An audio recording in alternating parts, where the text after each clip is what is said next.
ಹೇಳ್ತಾ ಅವ್ರು ಕಣ್ಣಾರೆ ನೋಡಿದ್ರು ಕೂಡ ಕೆಲವೊಂದು ಸಂದರ್ಭದಲ್ಲಿ ಅವ್ರು ಏನಾಗ್ಬಿಟ್ಟಿದ್ದಾರೆ, ಅಪನಂಬಿಕೆಗೆ ಈಡಾಗಿದ್ದಾರೆ. ಸ್ವಾಮಿಯವರು ಎದ್ದು ಬಂದಿರತಕ್ಕಂಥ ಸ್ಥಿತಿಯು ಅವರಿಗೆ ಏನ್ ಮಾಡಿದರೆ, ಅಪನಂಬಿಕೆಗೆ ಈಡು ಮಾಡಿದೆ. ಅವರು ಸ್ವಲ್ಪ ಹೊತ್ತು ನಂಬಲಿಲ್ಲ. ಅವಾಗ ಸ್ವಾಮಿಯವರು ಮಾತಾಡುವಂಥದ್ದನ್ನ, ಸ್ವಾಮಿಯವರು ಊಟ ಮಾಡಿರುವಂಥದ್ದನ್ನ ನೋಡಿ ಅವ್ರು ಏನ್ ಮಾಡಿದ್ರಿ, ನಂಬಿದ್ರು. ಎಷ್ಟು ಜನ ಶಿಷ್ಯರು? 10 ಜನ. ಆಮೇಲೆ 10 ಜನ ಶಿಷ್ಯರು ನೋಡಿ ಮಾತಾಡಿಸಿದ ಮೇಲೆ ಸ್ವಾಮಿಯವರು ಮತ್ತೆ ಅಪ್ರತ್ಯಕ್ಷರಾದ್ರು, ಹೊರಟು ಹೋದ್ರು. ಹಲ್ಲೆಲೂಯಾ.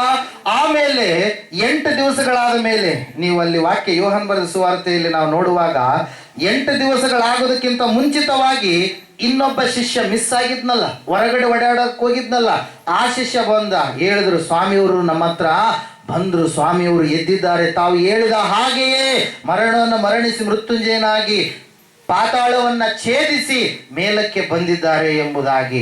ಆ ಒಬ್ಬ ಶಿಷ್ಯ ಏನ್ ಮಾಡಲಿಲ್ಲ, ನಂಬಲಿಲ್ಲ. ನೀವು ಸತ್ರು ಕೂಡ ನಾನು ನಂಬಲ್ಲ.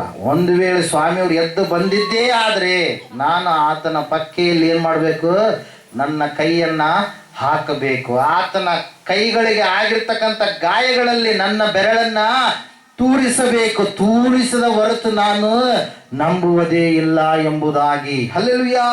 ಅಷ್ಟು ಅಪನಂಬಿಕೆಯಲ್ಲಿ ಇದ್ದಾನೆ ಪ್ರಿಯರೇ ಆ ಶಿಷ್ಯ. 8 ದಿವಸಗಳಾದ ಮೇಲೆ ಸ್ವಾಮಿಯವರು ಎಲ್ಲ ಬಾಗಿಲುಗಳು ಮುಚ್ಚಲ್ಪಟ್ಟಿದ್ದು. ಅವರ ನಡುವೆ ಮತ್ತೆ ಏನಾದ್ರಂತೆ, ಪ್ರತ್ಯಕ್ಷವಾಗಿ ಮತ್ತೆ ಹೇಳ್ತಾ ಇದ್ದಾರೆ, ನಿಮಗೆ ಶುಭವಾಗಲಿ ಎಂಬುದಾಗಿ. ಹಲ್ಲೆಲೂಯಾ. ಅಲ್ಲಿ ವಾಕ್ಯದಲ್ಲಿ ನಾವು ನೋಡ್ತಾ ಇದ್ದೇವೆ, ಸ್ವಾಮಿಯವರು ಅವರನ್ನ ಅವ್ರ ಜೊತೆ ಮಾತಾಡಿದ ಮೇಲೆ ಅಲ್ಲಿರ್ತಕ್ಕಂಥ 11ನೇ ಶಿಷ್ಯ ಆತನ ಕಡೆಗೆ ನೋಡಿ, ತೋಮನೇ ನನ್ನ ಬಳಿಗೆ ಬಾ, ನನ್ನ ಪಕ್ಕೆಯಲ್ಲಿ ಕೈ ಹಾಕು, ನನ್ನ ಕೈ ನನ್ನ ಅಂಗೈಯಲ್ಲಿ ನಿನ್ನ ಕೈ ಬೆರಳನ್ನ ಹಾಕು ಎಂಬುದಾಗಿ. ಅವಾಗ ತೋಮನೆ ಹೇಳ್ತಾ ಇದ್ದಾನೆ, ಏನಂತೇಳಿ, ನನ್ನ ಸ್ವಾಮಿ, ನನ್ನ ದೇವರು ಎಂಬುದಾಗಿ. ಹಲ್ಲೆಲೂಯಾ. ನಂಬುವವನಾಗು, ನಂಬದೆ ಇರುವವನಾಗಿ ಇರಬೇಡ. ಹಲ್ಲೆಲೂಯಾ. ನೋಡಿ ನಂಬಿದವನಿಗಿಂತ ನೋಡದೆ ನಂಬಿದವನು ಧನ್ಯನು. ಹಲ್ಲೆಲೂಯಾ. Praise lord. ದೇವರ ವಾಕ್ಯದಲ್ಲಿ ನಾವು ನೋಡ್ತಾ ಇದ್ದೇವೆ, ಸತ್ಯವೇದ ಹೇಳ್ತಾ ಇದೆ, ಆ ತೋಮ ಎನ್ನುವಂತ ಶಿಷ್ಯ ಹೆಂಗಿದ್ದ, ಅಪನಂಬಿಕೆಯಲ್ಲಿದ್ದ. ಹಲ್ಲೆಲೂಯಾ. ಆದ್ರೆ ಯಾವಾಗ ದೇವರು ಆತನನ್ನ ಗದರಿಸಿದಾಗ ಆತನು ಒಪ್ಪಿಕೊಳ್ತಾ ಇದ್ದಾನೆ. ಏನಂತೇಳಿ, ನೀ ನಿಜವಾಗ್ಲೂ ಎದ್ದು ಬಂದಿರುವಂತದ್ದು ಸತ್ಯ ಎಂಬುದಾಗಿ. ಹಲ್ಲೆಲೂಯಾ. ದೇವರ ವಾಕ್ಯದಲ್ಲಿ ನಾವು ನೋಡ್ತಾ ಇದ್ದೇವೆ, ಸತ್ಯವೇದ ಹೇಳ್ತಾ ಇದ್ದೇವೆ ಸ್ಪಷ್ಟವಾಗಿ, ಒಂದು ವೇಳೆ 2020ನೇ ವರ್ಷದಲ್ಲಿ ನಿಮ್ಮ ನಂಬಿಕೆಯು ಕೂಡ ದೇವರ ಮೇಲೆ ಪರಿಪೂರ್ಣವಾದ ರೀತಿಯಲ್ಲಿ ಇಲ್ಲವೇನು ಅಪನಂಬಿಕೆಗೆ ಈಡು ಮಾಡಿದ್ದೀರೇನೋ, ದೇವರನ್ನ ಪರೀಕ್ಷಿಸುವಂತ ಸ್ಥಿತಿಗೆ ನೀವು ಜಾರಿ ಹೋಗಿದ್ದೀರೇನೋ, ದೇವರ ವಾಕ್ಯ ಹೇಳ್ತಾ ಇದೆ ಏನೆಂಬುದಾಗಿ, ನೋಡದೆ ನಂಬಿದವನು ಧನ್ಯನು. ನೋಡಿ ನಂಬಿದವನಿಗಿಂತ ನೋಡದೆ ನಂಬಿದವನು ಧನ್ಯನೆಂಬುದಾಗಿ ಹೇಳಿದಾಗ ತೋಮ ಹೇಳುವಂತ ಸಾಕ್ಷಿ ಒಂದೇ ಪ್ರಿಯರೇ, ನನ್ನ ಸ್ವಾಮಿ, ನನ್ನ ದೇವರು. ಹಲ್ಲೆಲೂಯಾ.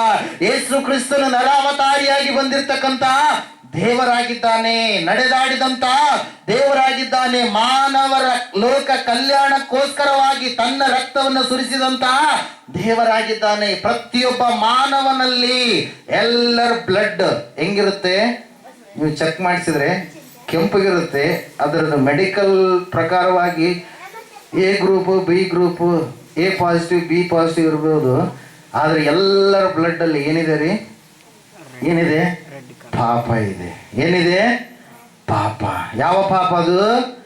ಆದಾಮನು ಅವ್ವಳು ದೇವರಿಗೆ ಎದುರು ತಿರುಗಿ ದೇವರ ಮಾತನ್ನ ಧಿಕ್ಕರಿಸಿದ ಕಾರಣಕ್ಕಾಗಿ ಬಂದಿರತಕ್ಕಂತ ಪಾಪ. ಎಂತಹ ಪಾಪ ಅದು? ಜನ್ಮತಃ ಪಾಪ, ಕರ್ಮತಃ ಪಾಪ. ಮನುಷ್ಯನು ತಾನು ಮಾಡಿಕೊಂಡಿರ್ತಕ್ಕಂತ ಆ ಪಾಪವನ್ನು ತೊಲಗಿಸಬೇಕಾದರೆ ಇನ್ನೊಬ್ಬನು ಸಹಾಯ ಮಾಡೋದಕ್ಕೆ ಆಗೋದಿಲ್ಲ. ಕುರುಡನು ಸೇರಿ ಎಲ್ಲಿ ಬೀಳ್ತಾರೆ? ಕುಣಿಯಲ್ಲಿ ಬೀಳ್ತಾರೆ. ಹಲ್ಲೆಲೂಯಾ. Praise the lord. ಅಯ್ಯೋ, ಇದನ್ನು ನಾವು ನೋಡಿಲ್ಲೇನು, ಚಿಕ್ಕವನಿರುವಾಗ ಏನೆಲ್ಲ ಮಾಡಿ ಈಗ ಏನು ಒಳ್ಳೆ ರೀತಿಯಲ್ಲಿ ಬಟ್ಟೆ ಹಾಕೊಂಡು ಒಳ್ಳೆ ಮಾತುಗಳು ಹೇಳ್ಬಿಟ್ರೆ ನಂಬುತ್ತೀವಿ ಅನ್ಕೊಂಡಿದ್ದಾರೆ. ಹಲ್ಲೆಲೂಯಾ. ಮನುಷ್ಯರು ಏನ್ ಮಾಡ್ತಾರೆ? ಮಾತಾಡ್ತಾರೆ ಪ್ರಿಯರೇ. ಹಲ್ಲೆಲೂಯಾ.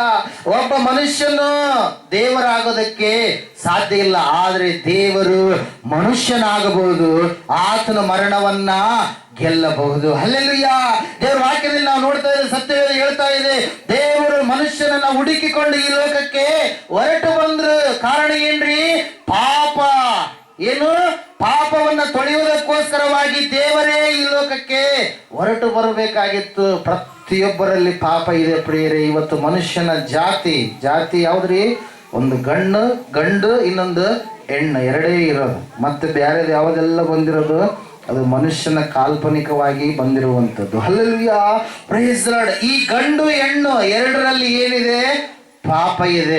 ಆ ಪಾಪವನ್ನ ನೀಗಿಸುವುದಕ್ಕೋಸ್ಕರವಾಗಿ ಪರಿಶುದ್ಧನಾಗಿರುವಂತ ದೇವರು ತನ್ನ ಸ್ವಂತ ರಕ್ತವನ್ನ ಕೊಡುವುದರ ಮೂಲಕವಾಗಿ ಎಲ್ಲ ಮನುಷ್ಯರ ಪಾಪಗಳನ್ನು ಏನ್ ಮಾಡಿದ? ಆತ ತೊಳೆದು ಹಾಕಿದ. ಯೇಸು ಕ್ರಿಸ್ತನನ್ನ ನೀನು ನಂಬಿದರೆ ನಿನ್ನಲ್ಲಿ ಪಾಪ ಇರೋದಿಲ್ಲ. ರಕ್ಷಣೆಯನ್ನ ನೀನು ಹೊಂದಿದ್ರೆ ನಿನ್ನಲ್ಲಿ ಪಾಪ ಇರೋದಿಲ್ಲ. ಒಂದು ವೇಳೆ ನೀನು ದೇವರಿಗೆ ವಿರೋಧವಾದಂತ ಸ್ಥಿತಿಯಲ್ಲಿ ನಡೆದುಕೊಂಡ್ರೆ ಅದಕ್ಕೆ ದೇವರು ಇಲ್ಲೇ ಶಿಕ್ಷೆ ಕೊಟ್ಟು ಪುನಃ ಏನ್ ಮಾಡ್ತಾನೆ?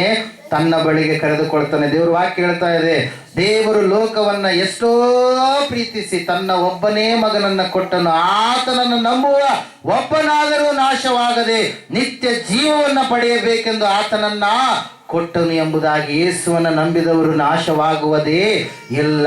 ನಂಬಿಕೆ ಬಹಳ ಮುಖ್ಯ ಪ್ರೇರಿಲ್ಲ. ನಾವು ನೋಡ್ತಾ ಇದ್ದೇವೆ ಸತ್ಯವೇದದಲ್ಲಿ, ಒಂದು ವೇಳೆ ಈ 2020ನೇ ವರ್ಷದಲ್ಲಿ ಅಪನಂಬಿಕೆ ಉಳ್ಳವರಾಗಿ ನೀವು ಇದ್ರೆ ಅಪನಂಬಿಕೆಯನ್ನ ದೂರ ಮಾಡ್ರಿ, ನಂಬಿಕೆ ಉಳ್ಳವರಾಗಿ ನೀವು ಜೀವಿಸ್ರಿ. ಆ ನಂಬಿಕೆಯೇ ನಿಮ್ಮ ಜೀವಿತದಲ್ಲಿ ಬಲವಾದ ಕಾರ್ಯಗಳನ್ನ ಮಾಡ್ಲಿಕ್ಕಿದೆ. ಎರಡನೆಯದಾಗಿ, ಒಂದು ವೇಳೆ ನಿಮ್ಮ ನಡತೆ ಕೆಟ್ಟು ಹೋದಂತ ಸ್ಥಿತಿಯಲ್ಲಿದ್ರೆ, ಎಫೆಸದವರಿಗೆ ಬರೆದ ಪತ್ರಿಕೆ 4ನೇ ಅಧ್ಯಾಯ ನೀವು ತೆಗೆದ್ರೆ ಅಲ್ಲಿ ವಾಕ್ಯದಲ್ಲಿ ನಾವು ನೋಡ್ತಾ ಇದ್ದೇವೆ, ಸತ್ಯವೇದ ಹೇಳ್ತಾ ಇದೆ, ನಡತೆಯಲ್ಲಿ ಹೊಸಬರಾಗಿ ನೀವು ಇರಬೇಕು. ಹಲ್ಲೆಲೂಯಾ. ನಿಮ್ಮ ನಡೆ ನುಡಿ ನೀವು ಮಾಡುವಂತ ಕಾರ್ಯಗಳು ಯಾವ ರೀತಿಯಾಗಿದ್ದಾವೆ? ಪೌಲನು ಬರಿತಾ ಇದ್ದಾನೆ 4ನೇ ಅಧ್ಯಾಯ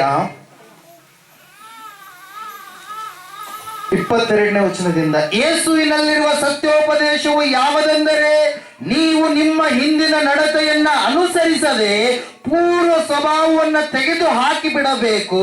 ಅದು ಮೋಸಕರವಾದ ದುರಾಶೆಗಳಿಂದ ಕೆಟ್ಟು ಹೋಗುವಂಥದ್ದು. ನೀವು ನಿಮ್ಮ ಆಂತರ್ಯದಲ್ಲಿ ಹೊಸಬರಾಗಿ ನೂತನ ಸ್ವಭಾವವನ್ನ ಧರಿಸಿಕೊಳ್ಳಿರಿ. ಹಲ್ಲೆಲೂಯಾ.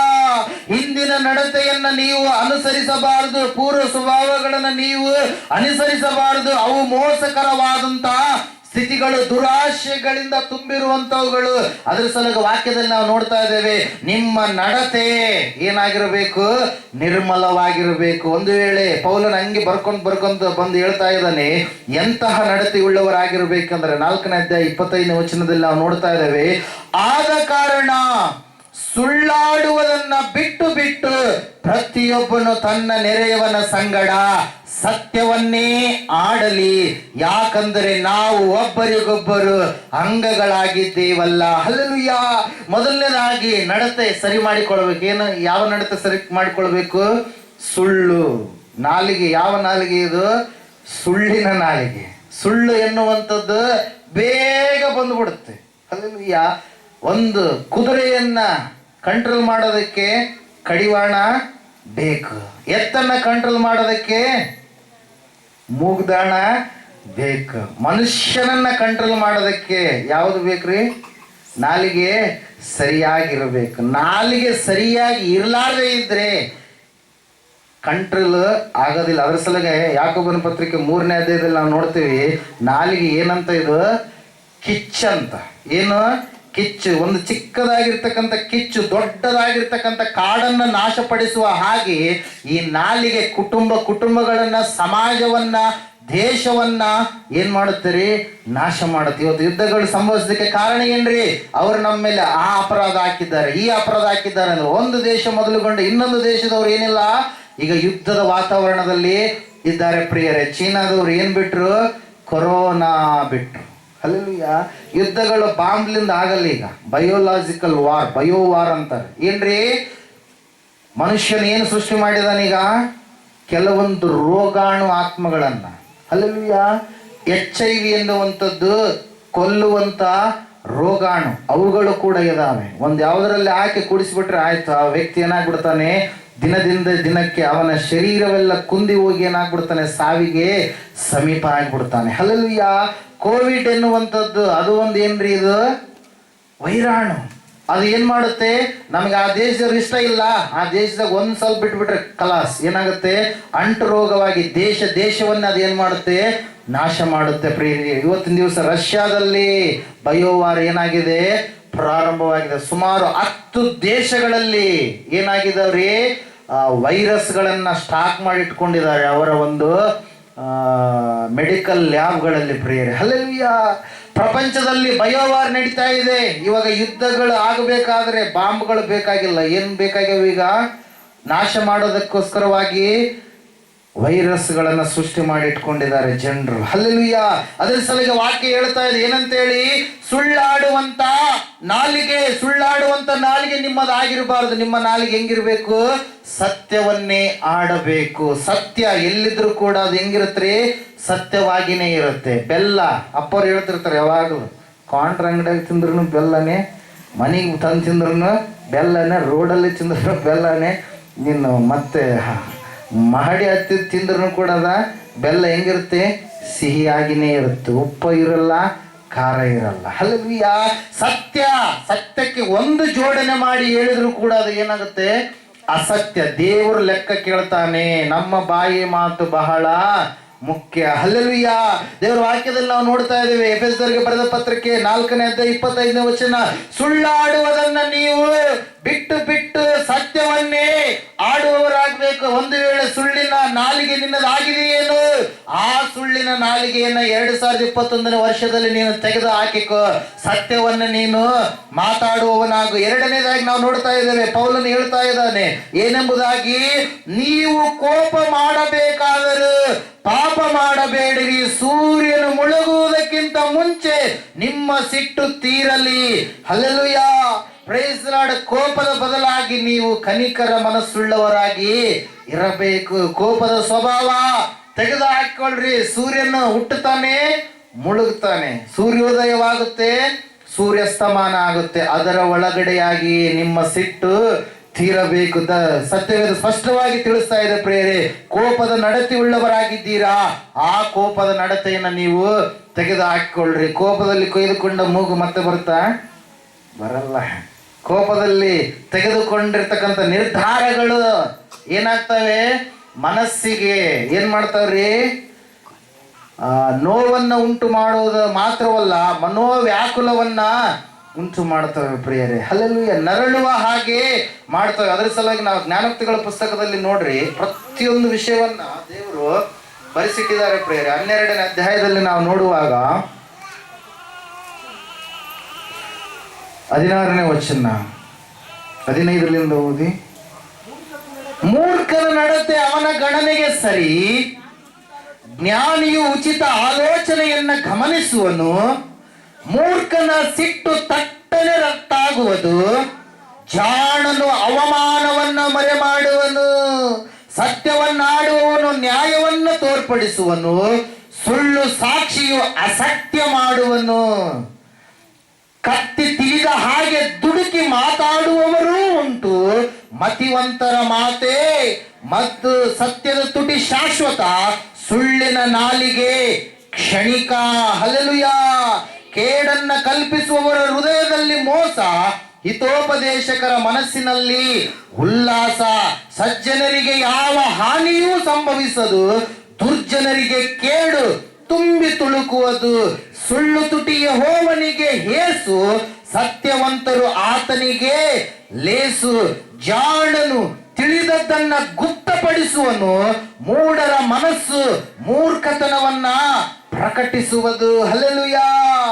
ಅವಮಾನವನ್ನ ಮರೆಮಾಡುವವನು ಜಾಣನಂತೆ, ಅವಮಾನ ಆಗಿರುವಂಥದ್ದನ್ನ ಎಲ್ಲರಿಗೂ ಹೇಳುವಂಥವನು ಮೂರ್ಖನೆಂಬುದಾಗಿ ಸತ್ಯವೇದದಲ್ಲಿ ಜ್ಞಾನಿಯಾಗಿರ್ತಕ್ಕಂಥ ಸೊಲೊಮೋನನ್ ಏನ್ ಮಾಡ್ತಾ ಇದ್ದಾನ್ರಿ, ಸ್ಪಷ್ಟವಾಗಿ ತಿಳಿಸ್ತಾ ಇದ್ದಾನೆ ಪ್ರಿಯರೇ. ಹಲ್ಲೆಲೂಯಾ. ದೇವರ ವಾಕ್ಯ ಹೇಳ್ತಾ ಇದೆ, ಈ ಸಮಯದಲ್ಲಿ ಆ ಸುಳ್ಳಿನ ನಾಲಿಗೆ ಕೋಪ ಮಾಡಬೇಕಾದ್ರೂ ಪಾಪ ಮಾಡಲಾರದ ಸ್ಥಿತಿ ನಮ್ಮದಾಗಬೇಕು. ಅಷ್ಟು ಮಾತ್ರವಲ್ಲದೆ ಮೂರನೇದಾಗಿ ನಾವು ನೋಡ್ತಾ ಇದ್ದೇವೆ, ನಮ್ಮ ಜೀವಿತ ಕ್ರಿಸ್ತ ಕೇಂದ್ರ ಆಗಬೇಕೇ ಹೊರತಾಗಿ ಸೈತಾನ ಕೇಂದ್ರ ಆಗಬಾರದು. ವಾಕ್ಯ ಹೇಳ್ತಾ ಇದೆ, ಸೈತಾನನಿಗೆ ನೀವೇನ್ ಮಾಡ್ಬೇಡ್ರಿ, ಅವಕಾಶ ಕೊಡಬೇಡ್ರಿ. Hallelujah, hallelujah. ಚಾನ್ಸ್ ಕೊಡಬೇಡ್ರಿ. ಸೈತಾನನಿಗೆ ಅವಕಾಶ ಕೊಟ್ರೆ ಸೈತಾನನ ಏನ್ ಮಾಡ್ತಾನೆ, ನಿಮ್ಮನ್ನ ಆಳ್ತಾನೆ. ಸೈತಾನನಿಗೆ ಸ್ವಲ್ಪ ಅವಕಾಶ ಕೊಟ್ರೆ ಸೈತಾನ್ ನಿಮ್ಮ ಜೀವಿತವನ್ನ ಆಳ್ತಾನೆ. ಅವನು ಒಂದು ಸ್ವಲ್ಪ ನೆಗೆಟಿವ್ ತಂದು ಹಾಕಿದ್ರೆ ಕಂಪ್ಲೀಟ್ ಆಗಿ ಜೀವಿತವೆಲ್ಲ ನೆಗೆಟಿವ್ ನೆಗೆಟಿವ್ ನೆಗೆಟಿವ್ ಆಗಿ ಥಿಂಕ್ ಮಾಡುವ ಹಾಗೆ ಮಾಡ್ತಾನೆ ಪ್ರಿಯರೇ. ಅವನು ಯಾಕಂದ್ರೆ ಕುಟುಂಬವನ್ನ ಕಟ್ಟುವುದಕ್ಕಾಗಿ ಬಂದಿಲ್ಲ, ಕುಟುಂಬವನ್ನ ಹಾಳು ಮಾಡುವುದಕ್ಕಾಗಿ ಬಂದಿದ್ದಾನೆ. ಅದರ ಸಲುವಾಗಿ ಆರಂಭದಲ್ಲಿಯೇ ಅವನು ಸುಳ್ಳಿನ ತಂದೆಯಾದ ಪ್ರಿಯರೇ. ಹಲ್ಲೆಲೂಯಾ. ಕುಟುಂಬವನ್ನ ಒಡೆದ, ದೇವರಿಗೂ ಮತ್ತು ಮನುಷ್ಯರಿಗಿರ್ತಕ್ಕಂಥ ಸತ್ಸಂಬಂಧವನ್ನ ದೂರ ಮಾಡಿದ ಯಾರು? ಸೈತಾನ. ಅದರ ಸಲುವಾಗಿ ವಾಕ್ಯದಲ್ಲಿ ನಾವು ನೋಡ್ತಾ ಇದ್ದೇವೆ, ಅವಕಾಶ ಕೊಡಬೇಡ್ರಿ, ಸೈತಾನನಿಗೆ ಅವಕಾಶ ಕೊಡಬೇಡ್ರಿ ಎಂಬುದಾಗಿ. ಮತ್ತೆ ವಾಕ್ಯದಲ್ಲಿ ನಾವು ನೋಡ್ತಾ ಇದ್ದೇವೆ, ಕಳವು ಮಾಡುವವನು ಇನ್ನು ಮೇಲೆ ಕಳವು ಮಾಡದೆ ಕೈಯಿಂದ ಯಾವುದೊಂದು ಒಳ್ಳೆ ಉದ್ಯೋಗವನ್ನ ಮಾಡಿ ದುಡಿಯಲ್ಲಿ ಆಗ ಕಷ್ಟದಲ್ಲಿರುವವರಿಗೆ ಕೊಡುವುದಕ್ಕೆ ಅವನಿಂದ ಆಗುವುದು ಎಂಬುದಾಗಿ. ಕಳ್ಳತನ ಸುಲಭವಾಗಿ ಬರುತ್ತೆ. ಮಕ್ಕಳು ಚಿಕ್ಕ ಮಕ್ಕಳಿರುವಾಗ ಅವ್ರ ಮನೆ ಹತ್ರ ಇವ್ರ ಮನೆ ಹತ್ರ ಏನೇ ಬಿದ್ದಿರಲಿ ಏನ್ ಮಾಡ್ತಾರೆ, ತಗೊಂಡು ಮನೆಗೆ ಹೋಗ್ತಾರೆ. ಹಲ್ಲೆಲೂಯಾ. ಅವ್ರಿಗೆ ಯಾರಾದ್ರೂ ಹೇಳ್ಕೊಟ್ಟಿರ್ತಾರ? ಹಲ್ಲೆಲೂಯಾ. ಕಳ್ಳತನದ ಬುದ್ಧಿ ಎಲ್ಲಿ ಬಂದದ? ಏದೇನು ತೋಟದಿಂದ ಬಂದದ. ಹಲ್ಲೆಲೂಯಾ. ದೇವ್ರು ಹೇಳಿದ, ಅದನ್ನ ಕಳ್ಳತನ ಮಾಡಬೇಡ್ರಿ, ಅದನ್ನು ತಿನ್ನಬೇಡ್ರಿ, ತಿಂದ್ರೆ ಸಾಯ್ತೀರಿ ಅಂತೇಳಿ. ಏನ್ ಮಾಡಿದ್ರಿ ಇವರು? ಹಣ್ಣನ್ನ ಕಳ್ಳತನ ಮಾಡಿಬಿಟ್ರಿ. ದೇವ್ರು ಮಾಡಬೇಡ ಅಂತ ಹೇಳಿದ, ಅವ್ರು ಅದನ್ನ ಮಾಡಿಬಿಟ್ರು. ಅಲ್ಲಿಂದ ಬಂದವರಲ್ಲ, ನಾವೇನು ಬೇರೆದವ್ರ? ಎಲ್ಲಿಂದ ಬಂದವರು? ಆದಾಮನ ತಳಿ, ಅವ್ವಳ ತಳಿ. ಅವರೇ ಮೂಲ ತಂದೆ ತಾಯಿಗಳು ಪ್ರಿಯರೇ. ಅವರಿಂದ ಬಂದಿರುವಂತವೇ ಇವತ್ತು ನಮ್ಮಲ್ಲಿ ಇರುವಂಥದ್ದು. ಅದರ ಸಲುವಾಗಿ ವಾಕ್ಯದಲ್ಲಿ ನಾವು ನೋಡ್ತಾ ಇದ್ದೇವೆ, ಸತ್ಯವೇದ ಹೇಳ್ತಾ ಇದೆ, ನೀವು ನೂತನ ಸ್ವಭಾವವನ್ನು ಹೊಂದಿಕೊಂಡು ಪರಲೋಕ ಭಾವದವರು ಆಗಿರ್ರಿ, ಇಹಲೋಕದ ನಡವಳಿಕೆಯನ್ನ ಅನುಸರಿಸಬೇಡಿರಿ ಎಂಬುದಾಗಿ ದೇವರ ವಾಕ್ಯದಲ್ಲಿ ನಾವು ನೋಡ್ತಾ ಇದ್ದೇವೆ ಪ್ರಿಯರೇ. ಸೈತಾನನ ಕೇಂದ್ರ, ದೇವರ ಕೇಂದ್ರ. ಇವತ್ತು ನಮ್ಮನ್ನು ನಾವು ಪರೀಕ್ಷೆ ಮಾಡಿಕೊಳ್ಳೋಣ, ನಮ್ಮನ್ನ ಯಾರು ಆಳ್ತಾ ಇದ್ದಾರೆ? ಸೈತಾನನ ಆಳಿದ್ರೆ ನಮಗೆ ಸಮಾಧಾನ ಇರಲ್ಲ, ಇದ್ರೂ ಕೂಡ ಕ್ಷಣಿಕವಾಗಿರುವಂಥದ್ದು. ಸೈತಾನನ ಆಳಿದರೆ ಆ ಒಂದು ಸ್ಥಿತಿ ಭಯಂಕರವಾದ ರೀತಿಯಲ್ಲಿ ಇರುತ್ತೆ ಪ್ರಿಯರ. ಅದರ ಸಲುವಾಗಿ ಸೈತಾನನಿದ್ದಾರ ನಿಮ್ಮ ಜೀವಿತದಲ್ಲಿ, ದೇವರಿದ್ದಾರ? ಒಂದ್ಸರಿ ಆಲೋಚನೆ ಮಾಡ್ರಿ. ಮತ್ತೆ ಕಳ್ಳತನದ ಬುದ್ಧಿ ಇರಬಾರ್ದು. ಉದ್ಯೋಗ ಮಾಡುವಂಥವ್ರು, ಒಳ್ಳೆ ಕೆಲಸವನ್ನ ಮಾಡುವಂಥವ್ರು ನೀವು ಆಗ್ರಿ. ಹಲ್ಲೆಲೂಯಾ. ಸುಳ್ಳಿನ ನಡತೆ, ಕೋಪದ ನಡತೆ, ಸೈತಾನನ ಕೇಂದ್ರೀಕರಿಸಿರ್ತಕ್ಕಂಥ ಒಂದು ಜೀವಿತ, ಕಳ್ಳತನದ ಒಂದು ನಡತೆ, ಇವೆಲ್ಲವೂ ಕೂಡ ನಿಮ್ಮಲ್ಲಿ ಇರಬಾರ್ದು. ಮತ್ತೆ ಹೇಳ್ತಾ ಇದ್ದಾರೆ ಪೌಲವರು ಏನಂತೇಳಿ, ಕೆಟ್ಟ ಮಾತು. ಓದ್ರಿ ಒಂದ್ಸಾರಿ. ನಿಮ್ಮ ಬಾಯೊಳಗಿಂದ ಯಾವ ಕೆಟ್ಟ ಮಾತು ಹೊರಡಬಾರದು. ಭಕ್ತಿಯನ್ನ ವೃದ್ಧಿ ಮಾಡುವಂತ ಕಾಲೋಚಿತವಾದ ಮಾತು ಇದ್ದರೆ ಕೇಳುವವರ ಹಿತಕ್ಕಾಗಿ ಅದನ್ನು ಆಡಿರಿ. ಹಲ್ಲೆಲೂಯಾ. ಯಾವ ಮಾತುಗಳು ಬರಬಾರದು ಬಾಯಿಂದ? ಕೆಲವರು ಬಾಯಿ ತರದ್ರೆ ಆಯ್ತು, ಸುಪ್ರಭಾತಗಳೇ ಮಾತಾಡ್ತಾ ಇರ್ತಾರೆ. ಹಲ್ಲೆಲೂಯಾ. ಆ ಮಾತಿಗೆ ಏನು ಅರ್ಥ ಇದಾವು ಅಂತೇಳಿ ತಿಳಿದು ಮಾತಾಡ್ತಾರೋ ತಿಳಿಲಾರದೆ ಮಾತಾಡ್ತಾರೋ ಗೊತ್ತಿಲ್ಲ ಪ್ರಿಯರೇ. ಹಲ್ಲೆಲೂಯಾ. ಕೆಲವೊಂದು ಕಡೆಗೆ ಹಂಗೆ ಹಳ್ಳಿಯಲ್ಲಿ ಸುವಾರ್ತೆ ಸಾರೋದಕ್ಕೋಸ್ಕರ ಹೋಗುವಾಗ ನಾವು ಅಲ್ಲೇ ಇರ್ತೀವಿ, ಹಂಗೆ ಕೆಟ್ಟದಾಗ ಹೆಂಗಿರ್ತದೆ ಅಂದ ಮತ್ತೆ ಏನು ಮಾಡ್ತಾರೆ, ನಾಯಿ ಕಡ್ಕೊಂತಾರೆ. ನಾನು ಅದಕ್ಕೆ ಅಂದೆ, ಅಂದ್ರೆ ಅಯ್ಯರು ಇದ್ದಾಗ ಅನ್ಬಾರ್ದು, ಅಯ್ಯರು ಇಲ್ಲಾರ್ದಾಗ ಅನ್ಬೋದ? Hallelujah, hallelujah. ಕೆಲವೊಬ್ರು ಇಲ್ಲ, ಅಯ್ಯದನ್ನ ಆ ಮಾತುಗಳು ಮಾತಾಡಬಾರ್ದು. ಹಲ್ಲೆಲೂಯಾ. ಅಯ್ಯರು ಇರಲಿ, ಇರಲಾರ್ದೆ ಇರಲಿ, ನೀವು ಒಳ್ಳೆ ನಡತೆ ಉಳ್ಳವರಾಗಿ ಇರಬೇಕು. ಹಲ್ಲೆಲೂಯಾ. ದೇವರಿಗೆ ಲೆಕ್ಕ ಒಪ್ಪಿಸಬೇಕು ಒಂದು ದಿವಸ, ಅದನ್ನ ನೀವು ನೆನಪಿನಲ್ಲಿ ಇಟ್ಕೊಳ್ಬೇಕು ಪ್ರಿಯರೇ. ಸತ್ಯವೇದ ಹೇಳ್ತಾ ಇದೆ, ನಿಮ್ಮ ಬಾಯೊಳಗಿಂದ ಯಾವ ಕೆಟ್ಟ ಮಾತು ಹೊರಡಬಾರದು, ಕೆಟ್ಟದ್ದು ಬೇಗ ಹರಡಿಕೊಳ್ಳುತ್ತೆ. Hallelujah, hallelujah. ಹಣ್ಣಿನ ವ್ಯಾಪಾರಿ ಮಾಡೋರಿದ್ದರು ಏನ್ ಮಾಡ್ತಾರೆ, ಹಣ್ಣುಗಳನ್ನ ಕೆಟ್ಟು ಹೋದ ಹಣ್ಣುಗಳು ಒಳ್ಳೆಯ ಹಣ್ಣುಗಳಿಂದ ಏನ್ ಮಾಡ್ತಾರೆ, ಬೇರ್ಪಡಿಸ್ತಾರೆ. ಯಜಮಾನ ಮನೆ ಸಂತಿಗೆ ಹೋಗಿ ಸಂತೆ ಮಾಡ್ಕೊಂಡು ಮನೆಗೆ ಬಂದಾಗ ಎಷ್ಟು ಒಳ್ಳೆ ಒಳ್ಳೆ ಆರಿಸ್ಬೇಕು ಅನ್ಕೊಂಡಿರ್ತಾನೆ, ಆದ್ರೆ ಯಾವುದೋ ಒಂದು ಕೆಟ್ಟೋಗಿರೋದು ಬಂದಿರುತ್ತೆ. ಬಂದಾಗ ನೀವೇನ್ ಮಾಡ್ತೀರಿ, ಕೆಟ್ಟದನ್ನ ಬೇರ್ಪಡಿಸ್ತೀರಿ. ಹಲ್ಲೆಲೂಯಾ. ಬೇರ್ಪಡಿಸಲಾರದೆ ಇದ್ರೆ ಏನಾಗುತ್ತೆ, ಆ ಕೆಟ್ಟದ್ದು ಒಳ್ಳೆಯದನ್ನೆಲ್ಲ ಏನ್ ಮಾಡ್ಬಿಡುತ್ತೆ, ಹಾಳು ಮಾಡುತ್ತೆ, ಕೆಡಿಸುತ್ತೆ ಪ್ರಿಯರೇ. ಅದರ ಸಲುವಾಗಿ ವಾಕ್ಯದಲ್ಲಿ ನಾವು ನೋಡ್ತಾ ಇದ್ದೇವೆ, ಯಾವ ಕೆಟ್ಟ ಮಾತು ನಿಮ್ಮಿಂದ ಹೊರಡಬಾರದು. ಭಕ್ತಿಗೆ ಸಂಬಂಧಪಟ್ಟಿರ್ತಕ್ಕಂಥ ಮಾತು. ಮತ್ತೆ 24 ತಾಸು ಭಕ್ತಿ ಮಾತುಗಳು ಮಾತಾಡ್ಕೊಂಡು ಕುಂತ್ಕೊಂಡ್ರಪ್ಪ, ನೀವೇನಾಗ್ತೀರಿ, ಇತರರಿಗೆ ಬೇಜಾರಾಗ್ತೀರಿ. ಅದರ ಸಲುವಾಗಿ ಪೌಲನ್ ನೋಡ್ರಿ ಎಷ್ಟು ಜಾಣನಿದ್ದಾನೆ. ಕಾಲೋಚಿತವಾಗಿರುವಂತ ಮಾತು, ಕೇಳುವವರ ಹಿತ. ಕೇಳರು ಇಲ್ಲಂತಂದ್ರಪ್ಪ, ನೀನು ಮಾತಾಡಿ ಅದ್ರ ಪ್ರಯೋಜನ ಏನಿದೆ? ಹಲ್ಲೆಲೂಯಾ. ಅದ್ರ ಸಲ 25ನೇ ಅಧ್ಯಾಯ ಜ್ಞಾನೋಕ್ತಿಗಳ ಪುಸ್ತಕದಲ್ಲಿ ನಾವು ನೋಡ್ತಾ ಇದ್ದೇವೆ, ಸತ್ಯವೇದ ಸ್ಪಷ್ಟವಾಗಿ ತಿಳಿಸ್ತಾ ಇದೆ ಪ್ರಿಯರೇ. ಒಂದ್ಸರಿ ಓದ್ತೀರಾ? 12ನೇ ವಚನ ಇದೆ ಒಂದ್ಸರಿ.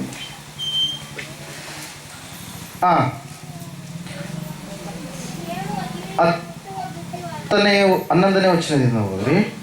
ಸಮಯೋಚಿತವಾದ ಮಾತುಗಳು ಬೆಳ್ಳಿಯ ನಕಾಸಿಯಲ್ಲಿ ಖಚಿತವಾದ ಬಂಗಾರದ ಹಣ್ಣುಗಳಿಗೆ ಸಮಾನ. ಕೇಳುವ ಕಿವಿಗೆ ಮುಟ್ಟುವ ಬುದ್ಧಿವಾದವು ಒನ್ನಿನ ಮುರುವಿಗೂ ಅಪರಂಜಿಯ ಆಭರಣಕ್ಕೂ ಸಮಾನ. Hallelujah, praise the lord. ಮತ್ತೆ ಅಲ್ಲಿ ಹೇಳ್ತಾ ಇದೆ 25ನೇ ವಚನದಲ್ಲಿ, ಬಳಲಿ ಬಾಯಾರಿದವರಿಗೆ ತಣ್ಣೀರು ಹೇಗೋ, ದೇಶಾಂತರದಿಂದ ಬಂದ ಒಳ್ಳೆಯ ಸಮಾಚಾರವು ಹಾಗೆ. ಕೇಳುವವರ ಹಿತಕ್ಕಾಗಿ ನಾವು ಮಾತಾಡ್ಬೇಕು. ಅವ್ರು ದುಃಖದಲ್ಲಿ ಇರ್ತಾರ, ಅವರಿಗೆ ಆನಂದದ ಮಾತು ಹೇಳಿದ್ರಪ್ಪ ಅಂದ್ರೆ ಹೆಂಗಾಗತ್ತೆ ಹೇಳ್ರಿ? Hallelujah, praise the lord. ಸ್ಮಶಾನ ಕಾರ್ಯಕ್ರಮದಲ್ಲಿ ಅವರು ನಿಮ್ಮಗ್ನರಾಗಿರ್ತಾರ, ಬರ್ರಿ ನಮ್ಮ ಮನೆಗೆ ಬರ್ತ್ಡೇ ಇತ್ತು ಅಂತೇಳಿ ಕರೆಯಕ್ಕೆ ಹೋದ್ ಅಂತೇಳಿ ಏನಾಗುತ್ತೆ? ಏನಾಗತ್ತೆ? Hallelujah, praise the lord. ಅದ್ರ ಸಲುವಾಗಿ ಸಮಯೋಚಿತವಾಗಿರುವಂತ ಮಾತುಗಳು, ಕಾಲವನ್ನ ಸರಿಯಾದ ರೀತಿಯಲ್ಲಿ ಉಪಯೋಗ ಮಾಡಿಕೊಂಡು, ಮತ್ತೆ ಹೇಳ್ತಾ ಇದೆ ವಾಕ್ಯ, ಕಾಲೋಚಿತವಾಗಿರ್ತಕ್ಕಂಥ ಮಾತು, ಕೇಳುವವರ ಹಿತ. ಕೇಳಿದಂಥವ್ರಿಗೆ ಹಿತ ತಂದಿರ್ಬೇಕು ಹೊರತಾಗಿ ಕೇಳಿದಂಥವ್ರ ಭಕ್ತಿ ಹಾಳು ಮಾಡಿರಬಾರ್ದು ನೀನು ಮಾಡಿರುವಂತ ಮಾತು. ಹಲ್ಲೆಲೂಯಾ. ವಾಕ್ಯದಲ್ಲಿ ನಾವು ನೋಡ್ತಾ ಇದ್ದೇವೆ, ಸತ್ಯವೇದ ಹೇಳ್ತಾ ಇದೆ, ಸಮಯೋಚಿತವಾದ ಮಾತುಗಳು ಬೆಳ್ಳಿಯ ನಕಾಸಿಯಲ್ಲಿ ಖಚಿತವಾದ ಬಂಗಾರದ ಹಣ್ಣುಗಳಿಗೆ ಸಮಾನ. ಯಾವ ಹಣ್ಣುಗಳ್ರಿ ಅವು?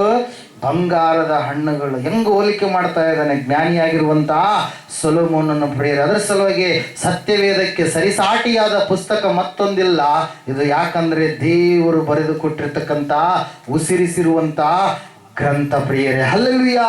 ವಾಕ್ಯದಲ್ಲಿ ನಾವು ನೋಡ್ತಾ ಇದ್ದೇವೆ, ಸತ್ಯವೇದ ಹೇಳ್ತಾ ಇದೆ, ಕೇಳುವವರ ಹಿತಕ್ಕಾಗಿ ಭಕ್ತಿಯ ಮಾತುಗಳನ್ನು ನೀವು ಮಾತಾಡ್ರಿ, ಕೆಟ್ಟ ಮಾತುಗಳು ನಿಮ್ಮ ಬಾಯಿಂದ ಹೊರಡಬಾರದು ಎಂಬುದಾಗಿ. ಮತ್ತೆ ಹೇಳ್ತಾ ಇದೆ ಮುಂದೆ, ಪವಿತ್ರಾತ್ಮನನ್ನ ದುಃಖಪಡಿಸಬೇಡಿರಿ, ಆತನಲ್ಲಿಯೇ ವಿಮೋಚನೆಯ ದಿನಕ್ಕಾಗಿ ಮುದ್ರೆ ಹೊಂದಿದ್ದೀರಲ್ಲ. ಹಲ್ಲೆಲೂಯಾ. ಪರಿಶುದ್ಧಾತ್ಮ ದೇವರನ್ನ ದುಃಖಪಡಿಸಬೇಡ್ರಿ. ನಾನು ಮಾಡುವಂಥದ್ದು ನಾನು ಮಾಡ್ತೇನೆ, ನನಗೆ ದೇವರು ಬೇಕಾಗಿಲ್ಲ ಎನ್ನುವಂತ ಸ್ಥಿತಿಗೆ ಒಂದು ವೇಳೆ ನೀನು ಜಾರಿ ಹೋದ್ರೆ ಪರಿಶುದ್ಧಾತ್ಮ ದೇವರು ಏನಾಗ್ತಾರೆ? ದುಃಖ ಪಡ್ತಾರೆ ಪ್ರೇರೆ. ನಿನ್ನ ಜೀವಿತವನ್ನ ಯಾರಿಗೆ ಒಪ್ಪಿಸ್ಬೇಕು? ದೇವರಿಗೆ ಒಪ್ಪಿಸ್ಕೊಡು. ದೇವರ ಚಿತ್ತ ಏನಾಗಿದೆ ಆ ದೇವರ ಚಿತ್ತ ಖಂಡಿತವಾಗಿ ಏನಾಗುತ್ತದು? ನೆರವೇರುವಂತದ್ದಾಗಿದೆ. ಇಲ್ಲಿ ವಾಕ್ಯದಲ್ಲಿ ನಾವು ನೋಡ್ತಾ ಇದ್ದೇವೆ, ಸತ್ಯವೇದ ಹೇಳ್ತಾ ಇದೆ, ದೇವರ ಪವಿತ್ರ ಆತ್ಮನನ್ನ ದುಃಖಪಡಿಸಬೇಡಿರಿ, ಆತನಲ್ಲಿಯೇ ವಿಮೋಚನೆಯ ದಿನಕ್ಕಾಗಿ ಮುದ್ರೆ ಹೊಂದಿದ್ದೀರಲ್ಲ. ಪವಿತ್ರಾತ್ಮ ದೇವರನ್ನ ದುಃಖಪಡಿಸಿದವರು, ಆತನನ್ನ ನಿಂದನೆ ಮಾಡಿದಂಥವರಿಗೆ ಕ್ಷಮಾಪಣೆನೇ ಇಲ್ಲಂತೆ. ಹಲ್ಲೆಲೂಯಾ. ಏನಿಲ್ಲ? ಕ್ಷಮಾಪಣೆ. ಅದರ ಸಲುವಾಗಿ ದೇವರು ಹೇಳ್ತಾರೆ, ಈ ಲೋಕದಲ್ಲಿ ಆತ ನರಾವತಾರಿಯಾಗಿ ಬಂದಿರುವಂತ ಸಮಯದಲ್ಲಿ ಮಗನನ್ನ ಬೈದಂಥವರಿಗೆ ಒಂದು ವೇಳೆ ಕ್ಷಮಾಪಣೆ ಇರಬಹುದು, ಆದರೆ ಪವಿತ್ರಾತ್ಮನನ್ನ ನಿಂದಿಸಿದವನಿಗೆ ಯಾವತ್ತೂ ಕೂಡ ಕ್ಷಮಾಪಣೆ ಇಲ್ಲ. ಯಾವ ದೈವ ಸೇವಕರನ್ನು ನೀವು ಏನ್ ಮಾಡಬಾರ್ದು? ಅವರಿಗೆ ಅವರಲ್ಲಿ ಏನೇನು ನೆಗೆಟಿವ್ ಇರಲಿ ಪಾಸಿಟಿವ್ ಇರಲಿ ಯಾವುದೇ ಇರಲಿ ನೀವು ಅನ್ನೋದಕ್ಕೆ ಹೋಗ್ಬಾರ್ದು. ಅಂದರೆ ಆ ಒಂದು ಶಿಕ್ಷೆಯನ್ನ ದೇವರು ತಾನು ಕೊಡ್ತೀನಿ ಎಂಬುದಾಗಿ ಏನ್ ಮಾಡಿದಂದ್ರೆ ವಾಕ್ಯದಲ್ಲಿ ಲೇಖನ ಪಡಿಸಿದ್ದಾನೆ. ಇಲ್ಲಿ ವಾಕ್ಯದಲ್ಲಿ ನಾವು ನೋಡ್ತಾ ಇದ್ದೇವೆ, ಸತ್ಯವೇದ ಹೇಳ್ತಾ ಇದೆ, ಪವಿತ್ರಾತ್ಮನನ್ನ ದುಃಖಪಡಿಸಬೇಡ್ರಿ. ದೇವರ ಆತ್ಮನು ಯಾವುದನ್ನ ಹೇಳ್ತಾನೋ ಅದನ್ನ ನೀವು ಮಾಡುವವರಾಗಿರ್ರಿ. ಕೊನೆಯದಾಗಿ ಹೇಳ್ತಾ ಇದ್ದಾನೆ, ಇವೆಲ್ಲ ನಡತೆಗೆ ಸಂಬಂಧಪಟ್ಟಿರ್ತಕ್ಕಂಥ ವಿಷಯಗಳು. ಎಲ್ಲಾ ದ್ವೇಷ, ಕೋಪ, ಕ್ರೋಧ, ಕಲಹ, ದೂಷಣೆ ಇವುಗಳನ್ನು ಸಕಲ ವಿಧವಾದ ದುಷ್ಟತನವನ್ನು ನಿಮ್ಮಿಂದ ದೂರ ಮಾಡಿರಿ. ಒಬ್ಬರಿಗೊಬ್ಬರು ಉಪಕಾರಿಗಳಾಗಿಯೂ ಕರುಣೆಯುಳ್ಳವರಾಗಿಯೂ ಕ್ಷಮಿಸುವವರಾಗಿಯೂ ಇರ್ರಿ, ದೇವರು ನಿಮಗೆ ಕ್ರಿಸ್ತನಲ್ಲಿ ಕ್ಷಮಿಸಿದನಲ್ಲ. ಹಲ್ಲೆಲೂಯಾ. ಈ ಎಲ್ಲಾ ನಡತೆಗಳು ಒಂದು ವೇಳೆ ಇದ್ರೆ ಈ 2021ನೇ ವರ್ಷದಲ್ಲಿ ನೀನು ಏನಾಗ್ಬೇಕು? ಬದಲಾಗಬೇಕು ಪ್ರಿಯರೇ. ಹಲ್ಲೆಲೂಯಾ. ರಕ್ಷಣೆ ಹೊಂದಲಾರದ ಸ್ಥಿತಿಯಿಂದ ನೀನು ಬಂದಿದ್ರೆ ರಕ್ಷಣೆ ಹೊಂದಬೇಕು. 3ನೇ ಅಧ್ಯಾಯದಲ್ಲಿ ಯೋಹಾನ ಬರೆದ ಸುವಾರ್ತೆಯಲ್ಲಿ ನಾವು ನೋಡ್ತಾ ಇದ್ದೇವೆ, ಸತ್ಯವೇದ ಸ್ಪಷ್ಟವಾಗಿ ತಿಳಿಸ್ತಾ ಇದೆ, ನೀನು ಹೊಸದಾಗಿ ಹುಟ್ಟದಿದ್ದರೆ ದೇವರ ರಾಜ್ಯವನ್ನ ಕಾಣುವುದೇ ಇಲ್ಲ. ನಿಕೋದೇಮನೇ, ನೀನು ಪಂಡಿತನಾಗಿರಬಹುದು, ಜ್ಞಾನವಂತನಾಗಿರಬಹುದು, ಅನೇಕರಿಗೆ ದೇವರ ಮಾರ್ಗವನ್ನು ತಿಳಿಸಿದಿರಬಹುದು, ಆದರೆ ನೀನು ಹೊಸದಾಗಿ ಹುಟ್ಟಲಾರದೆ ಇದ್ರೆ ನಿನಗೆ ದೇವರ ರಾಜ್ಯ ಇಲ್ಲ. 3ನೇ ಅಧ್ಯಾಯ 3ನೇ ವಚನದಲ್ಲಿ ನಾವು ನೋಡ್ತಾ ಇದ್ದೇವೆ, ನಾನು ನಿನಗೆ ನಿಜ ನಿಜವಾಗಿ ಹೇಳುತ್ತೇನೆ, ಒಬ್ಬನು ಹೊಸದಾಗಿ ಹುಟ್ಟದಿದ್ದರೆ ಅವನು ದೇವರ ರಾಜ್ಯವನ್ನ ಕಾಣಲಾರನು. ಹಲ್ಲೆಲೂಯಾ. ಮೊದಲನೇದಾಗಿ ನಿನ್ನ ನಂಬಿಕೆ ಏನಾಗ್ಬೇಕು? ಬದಲಾಗ್ಬೇಕು. ಅಪನಂಬಿಕೆ, ಅವಿಶ್ವಾಸ ಇದ್ರೆ ನೀನೇನಾಗ್ಬೇಕು? ನಂಬಿಕೆ ಉಳ್ಳವನಾಗ್ಬೇಕು. ಎರಡನೇದಾಗಿ ನಿನ್ನ ನಡತೆ ಬದಲಾಗ್ಬೇಕು. ಸುಳ್ಳಿನ ನಾಲಿಗೆ ಹೋಗಿ ಸತ್ಯದ ನಾಲಿಗೆ ಬರಬೇಕು. ಕೋಪ ಹೋಗಿ ಕನಿಕರ ಬರಬೇಕು. ಸೈತಾನನ್ನ ಆಳ್ವಿಕೆ ಹೋಗಿ ದೇವರ ಆತ್ಮನ ಆಳ್ವಿಕೆ ಬರಬೇಕು. ಕಳ್ಳತನ ಮಾಡುವ ಸ್ವಭಾವ ಹೋಗಿ ಒಳ್ಳೆ ಕೆಲಸ, ದುಡಿದು ತಿನ್ನುವಂತ ಸ್ವಭಾವ ಬರಬೇಕು. ಕೆಟ್ಟ ಮಾತುಗಳು ಹೋಗಿ ಭಕ್ತಿಯ ವೃದ್ಧಿಗೆ ಕಾಲೋಚಿತವಾಗಿರ್ತಕ್ಕಂಥ ಆಡುವವರ ಹಿತಕ್ಕಾಗಿ ನೀವು ಮಾತುಗಳನ್ನ ಮಾತಾಡುವವರಾಗಬೇಕು. ಎಲ್ಲ ಕೆಟ್ಟತನವನ್ನ ತೊಲಗಿಸಬೇಕು. 3ನೇದಾಗಿ ನಾವು ನೋಡ್ತಾ ಇದ್ದೇವೆ, ನಾವು ಹೊಸಬರಾಗಿ ಹುಟ್ಟಬೇಕು. ಹಲ್ಲೆಲೂಯಾ. ಹೊಸತನ ಇರ್ಲಾರ್ದೆ ಇದ್ರೆ ದೇವರು ನಮ್ಮನ್ನ ಸೇರಿಸಿಕೊಳ್ಳಲ್ಲ. ಹಳೆಯ ಒಡಂಬಡಿಕೆ, ಹೊಸ ಒಡಂಬಡಿಕೆ. ಹಳೆಯ ಒಡಂಬಡಿಕೆ ಮೋಶೆಯ ಮೂಲಕವಾಗಿ ಬಂತು. ಹೊಸ ಒಡಂಬಡಿಕೆಯನ್ನ ದೇವರು ತಾನೇ ನರ ಅವತಾರಿಯಾಗಿ ಈ ಲೋಕಕ್ಕೆ ಬಂದು ಹೊಸ ಒಡಂಬಡಿಕೆಯನ್ನ ತನ್ನ ಪರಿಶುದ್ಧ ರಕ್ತದ ಮೂಲಕವಾಗಿ ಆತನ ಏನ್ ಮಾಡಿದ? ಸ್ಥಾಪನೆ ಮಾಡಿದ ಪ್ರಿಯರೇ. ಹಲ್ಲೆಲೂಯಾ. Praise the lord. ಒಡಂಬಡಿಕೆಗಳು ಮಾತ್ರ ಬದಲಾವಣೆಯಾಗಿರುವಂಥದ್ದು, ಸತ್ಯವೇದ ಬದಲಾವಣೆ ಆಗಿಲ್ಲ. ನಮಗೆ ಹಳೆಯದು ಬೇಕು, ಹೊಸದು ಬೇಕು. ಹಳೆಯದು ಆಯ್ತು ರೀ, ನಾವು ಹೊಸಬರಾಗಿ ಹುಟ್ಟುಬಿಟ್ಟಿವಿ ಅಂತೇಳಿ ಇವೆಲ್ಲ ಕೈಕಾಲುಗಳೆಲ್ಲ ಹಳೆವಾಗಿವೆ ಅಂತೇಳಿ ಕಟ್ ಮಾಡ್ಕೊಂತೀರಾ? ಕೆಲವೊಬ್ರು ಬೋಧನೆ ಮಾಡ್ತಾ ಇರ್ತಾರೆ, ನಮ್ಗೆ ಹಳೆ ಒಡಂಬಡಿಕೆ ಬೇಕೇ ಆಗಿಲ್ಲ ಅಂತೇಳಿ. ಹಲ್ಲೆಲೂಯಾ. ಹಳೆ ಒಡಂಬಡಿಕೆ ಕೆಲವೊಬ್ರು ಭಾಳ ಯುಕ್ತಿಯಿಂದ ಮಾತಾಡ್ತಾರೆ. ಇಲ್ಲ ರೀ, ತಪ್ಪಾಗುತ್ತಲ್ಲ ಬೈಬಲ್. ಒಬ್ರು ಬಂದಿದ್ರು ಆ ಕಡೆಯಿಂದ, ಅವ್ರು ಅಂದ್ರು, ಇಲ್ಲ ರೀ ತಪ್ಪಾಗುತ್ತೆ ಬೈಬಲ್, ಸಣ್ಣದಾಗ್ಬಿಟ್ರೆ ಓದಕ್ಕೆ ಈಸಿ ಆಗುತ್ತೆ ಅಂತೇಳಿ. ಹಲ್ಲೆಲೂಯಾ. ಮತ್ತೆ ಹೇಳ್ತಾರೆ, ಹಳೇದೆಲ್ಲ ಮೋದಿ ಹಳೆ ನೋಟ್ ತೆಗೆದ್ಬಿಟ್ನಲ್ರಿ, ಅದ್ರಂಗೆ ಉಪಯೋಗ ಇಲ್ಲಾರ್ದು ಹಳೇದಂತೇಳಿ. ದೇವ್ರ ವಾಕ್ಯಕ್ಕೆ ಎಷ್ಟು ತುಚ್ಛವಾಗಿ ಅವ್ರು ಮಾತಾಡ್ತಾರಂದ್ರೆ ಅವರಲ್ಲಿ ಏನಿಲ್ಲ ರೀ, ದೇವರ ಮೇಲೆ ನಂಬಿಕೆ ಇಲ್ಲ. ಹಲ್ಲೆಲೂಯಾ. Praise the lord. ದೇವರ ವಾಕ್ಯದಲ್ಲಿ ನಾವು ನೋಡ್ತಾ ಇದ್ದೇವೆ, ಸತ್ಯವೇದ ಹೇಳ್ತಾ ಇದೆ, ಹಳೆ ಒಡಂಬಡಿಕೆ, ಹೊಸ ಒಡಂಬಡಿಕೆ. ಒಡಂಬಡಿಕೆಗಳು ಮಾತ್ರ ಬದಲಾಗಿರುವಂಥದ್ದು, ಮಾತುಗಳು ಬದಲಾಗಿಲ್ಲ. ಅಲ್ಲಿರುವಂಥ ಜೀವಿತ ಚರಿತ್ರೆಗಳು ಬದಲಾಗಿಲ್ಲ. ನಮ್ಮ ತಾತ ಇರ್ಲಾರ್ದು ನಾ ಬಂದಿನ ಅವ್ರು ಮಾತಾಡೋದು ಹಂಗಿರ್ತಾರೆ. ಹಲ್ಲೆಲೂಯಾ. ಹಳೆ ಒಡಂಬಡಿಕೆ ಇಲ್ಲ ಅಂದ್ರಪ್ಪ ಅಂದ್ರೆ ಈ ಸೃಷ್ಟಿ ಹೆಂಗಾಯ್ತು ಅಂತೇಳಿ ಜನರಿಗೆ ಗೊತ್ತಾಗ್ತಾ ಇರಲಿಲ್ಲ. ಅದ್ರ ಸಲುವಾಗಿ ವಾಕ್ಯದಲ್ಲಿ ನಾವು ನೋಡ್ತಾ ಇದ್ದೇವೆ, ಒಡಂಬಡಿಕೆ ಏನಾಗಿದೆ? ಹೊಸದಾಗಿದೆ. ಹಳೆ ಒಡಂಬಡಿಕೆಯಲ್ಲಿ ದೇವರಿಗೆ ಯಜ್ಞಗಳನ್ನ ಮಾಡ್ತಾ ಇದ್ರು. ಒಂದು ಎತ್ತನ್ನು, ಒಂದು ಪಾರಿವಾಳವನ್ನು, ಕುರಿಯನ್ನು ಸಮರ್ಪಣೆ ಮಾಡಿ ವರ್ಷಕ್ಕೊಂದ್ಸಾರಿ ಪಾಪ ತೊಳ್ಕೊಂತ ಇದ್ರು. ಯಾವಾಗ? ಹಳೆ ಒಡಂಬಡಿಕೆಯಲ್ಲಿ. ಹೊಸ ಒಡಂಬಡಿಕೆಯಲ್ಲಿ ಹಂಗಿಲ್ಲ. ಒಂದೇ ಸಾರಿ ದೇವರು ಏನ್ ಮಾಡ್ಬಿಟ್ಟ? ಎಲ್ಲ ಮನುಷ್ಯರ ಪಾಪಗಳನ್ನ ಹಿಂದ್ಲವ್ರದು ಮುಂದ್ಲವ್ರದು ಎಲ್ಲರನ್ನ ತೊಳೆದ್ಬಿಟ್ಟು, ಅದ್ರ ಸಲುವಾಗಿ ಕೆಳಗಡೆ ಹೋಗಿ ಕೂಡ ಸ್ವಾಮಿಯವರು ಸುವಾರ್ತೆ ಸಾರಿದ್ರು. ಎಲ್ಲಿರಿ? ಪಾತಾಳಕ್ಕೆ ಹೋಗಿ. ಯಾರು ನಂಬಿದ್ರು ಅಲ್ಲಿ ಅವರನ್ನು ಎಳ್ಕೊಂಡು ಎಲ್ಲಿಗೆ ಹೋದ್ರು? ಪರಲೋಕಕ್ಕೆ ಹೋದ್ರು. ಪರದೇಶಿಯನ್ನ ಸರಿಯಾಗಿ ತೆಗೆದುಕೊಂಡು ಪರಲೋಕಕ್ಕೆ ಹೋದ್ರು ಪ್ರಿಯರೇ. ಹಲ್ಲೆಲೂಯಾ. ನಾವು ಒಂದು ವೇಳೆ ಏನ್ ಮಾಡ್ಬೋದು? ಪಾರ್ಶಿಯಾಲಿಟಿ, ಏನಂತೀರಿ? ಪಾರ್ಶಿಯಾಲಿಟಿ, ತಾರತಮ್ಯ ಮಾಡ್ಬೋದು. ದೇವರು ಆತನ ಏನ್ರಿ? ತಾರತಮ್ಯ ಮಾಡದ ದೇವರು, ಭೇದ ಮಾಡದ ದೇವರು. ಹಲ್ಲೆಲೂಯಾ. Praise the lord. ಆತನಲ್ಲಿ ತಾರತಮ್ಯ ಗುಣ ಇಲ್ಲ. ಆತನ ಬರೋದಕ್ಕಿಂತ ಮುಂಚಿತವಾಗಿ ಹೋದಂಥವ್ರು ಎಲ್ಲರ ಬಳಿಗೆ ಸ್ವಾಮಿಯವ್ರು ಏನ್ ಮಾಡಿದ್ರಿ? ಪಾತಾಳಕ್ಕೆ ಇಳಿದು ಹೋಗಿ ಅವ್ರನ್ನ ಭೇಟಿಯಾಗಿ ಅವ್ರನ್ನ ಏನ್ ಮಾಡಿದ್ರು? ಸುವಾರ್ತೆಯನ್ನ ಸಾರಿ ಬಂದ್ರು. ಅಲ್ಲಿ ಯಾರು ನಂಬಿದ್ರು ಅವರೆಲ್ಲರನ್ನ ಕರ್ಕೊಂಡು ಮೇಲಕ್ಕೆ ಹೋದ್ರು ಪ್ರಿಯರೇ. ಈಗ ಸತ್ಯವೇದದ ಮೂಲಕವಾಗಿ ಮಾತಾಡ್ತಾರೆ. ಯಾರು ಇದನ್ನ ನಂಬುತ್ತಾರೋ ಅವರಿಗೆ ದೇವರು ಏನ್ ಕೊಡ್ತಾರೆ? ಮೋಕ್ಷ ಕೊಡ್ತಾರೆ ಪ್ರೇರ. ಅದರ ಸಲುವಾಗಿ ನಾವು ನೋಡ್ತಾ ಇದ್ದೇವೆ, ನೀನು ಒಂದು ವೇಳೆ ಹೊಸದಾಗಿ ಹುಟ್ಟಲಾರದೆ ಇದ್ರೆ, ದೀಕ್ಷಾ ಸ್ನಾನ ತೆಗೆದುಕೊಳ್ಳಾರದೆ, ದೇವರನ್ನ ತಿಳಿಯಲಾರದ ಸ್ಥಿತಿಯಲ್ಲಿ ನೀನಿದ್ರೆ, ನೀನು ಹೊಸವನಾಗಿ ಹುಟ್ಟಬೇಕು. ಹೊಸ ಸೃಷ್ಟಿಯ ದೇವರಿಗೆ ಬೇಕಾಗಿರುವಂತದ್ದು ಈ ಭೂಲೋಕ, ಅದು ಆಕಾಶ ಎರಡು ಕೂಡ ಏನಾಗ್ತವಂತೆ? ಅಗ್ನಿಯ ಮೂಲಕವಾಗಿ ನಾಶವಾಗಿ ಹೋಗ್ತವೆ. ಯಾವುದು? ಈ ಭೂಮಿ ಆಕಾಶ ಎರಡು ನಾಶವಾಗಿ ಹೋಗ್ತವೆ.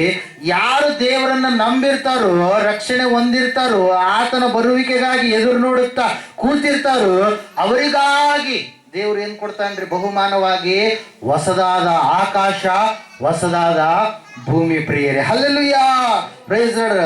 ರೆವಲ್ಯೂಷನ್ 21:1, ಪ್ರಕಟಣೆ ಪುಸ್ತಕ 21ನೇ ಅಧ್ಯಾಯ 1ನೇ ವಚನ. ಯಾಕೆ ನಾವು ಹೊಸಬರಾಗಿ ಹುಟ್ಟಬೇಕಂದ್ರೆ, ಹೊಸದಾಗಿರ್ತಕ್ಕಂಥ ಲೋಕದಲ್ಲಿ ಪ್ರವೇಶವುಳ್ಳವರು ನಾವು ಆಗುವ ಕಾರಣಕ್ಕಾಗಿ. ತರುವಾಯ ನೂತನ ಆಕಾಶ ಮಂಡಲವನ್ನು ನೂತನ ಭೂಮಂಡಲವನ್ನು ಕಂಡೆನು.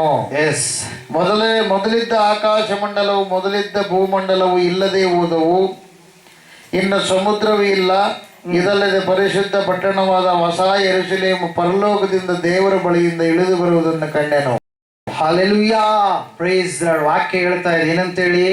ಆತನನ್ನು ನಂಬಿದವರಿಗೆ ಹೊಸದನ್ನ ದೇವರು ಕೊಡ್ಲಿಕ್ಕಿದ್ದಾನೆ. ಯೇಸು ಸ್ವಾಮಿಯನ್ನ ಯಾಕೆ ನಂಬೇಕು ನೀವು? ಜ್ವರ ಕಡಿಮೆ ಆಗುತ್ತಾ, ನೆಗಡಿ ಕಡಿಮೆ ಆಗುತ್ತಾ, ಕೆಮ್ಮು ಕಡಿಮೆ ಆಗುತ್ತಾ, ನನಗೆ ದೇವರು ಉದ್ಯೋಗ ಕೊಟ್ಟಿದ್ದಾನ, ನನ್ನ ಕುಟುಂಬದಾಗ ಸಮಾಧಾನ ಕೊಡ್ತಾನಂತೇಳಿ ನಂಬೇಡ್ರಿ. ಯಾಕೆ ನಂಬೇಕು? ಆತನೊಬ್ಬ, ಆತನೇ ದೇವರು. There is a no other option, alternative option. Hallelujah. ಪರ್ಯಾಯ ಎನ್ನುವಂಥದ್ದು ಇಲ್ಲವೇ ಇಲ್ಲ. ಒಂದು ವೇಳೆ ನಂಬಲಾರದೆ ಇದ್ರೆ, ನೀನು ತೋಡಿದ ಗುಂಡಿಯಲ್ಲಿಯೇ ನೀನು ಏನ್ ಮಾಡ್ಬೇಕಾಗತ್ತೆ?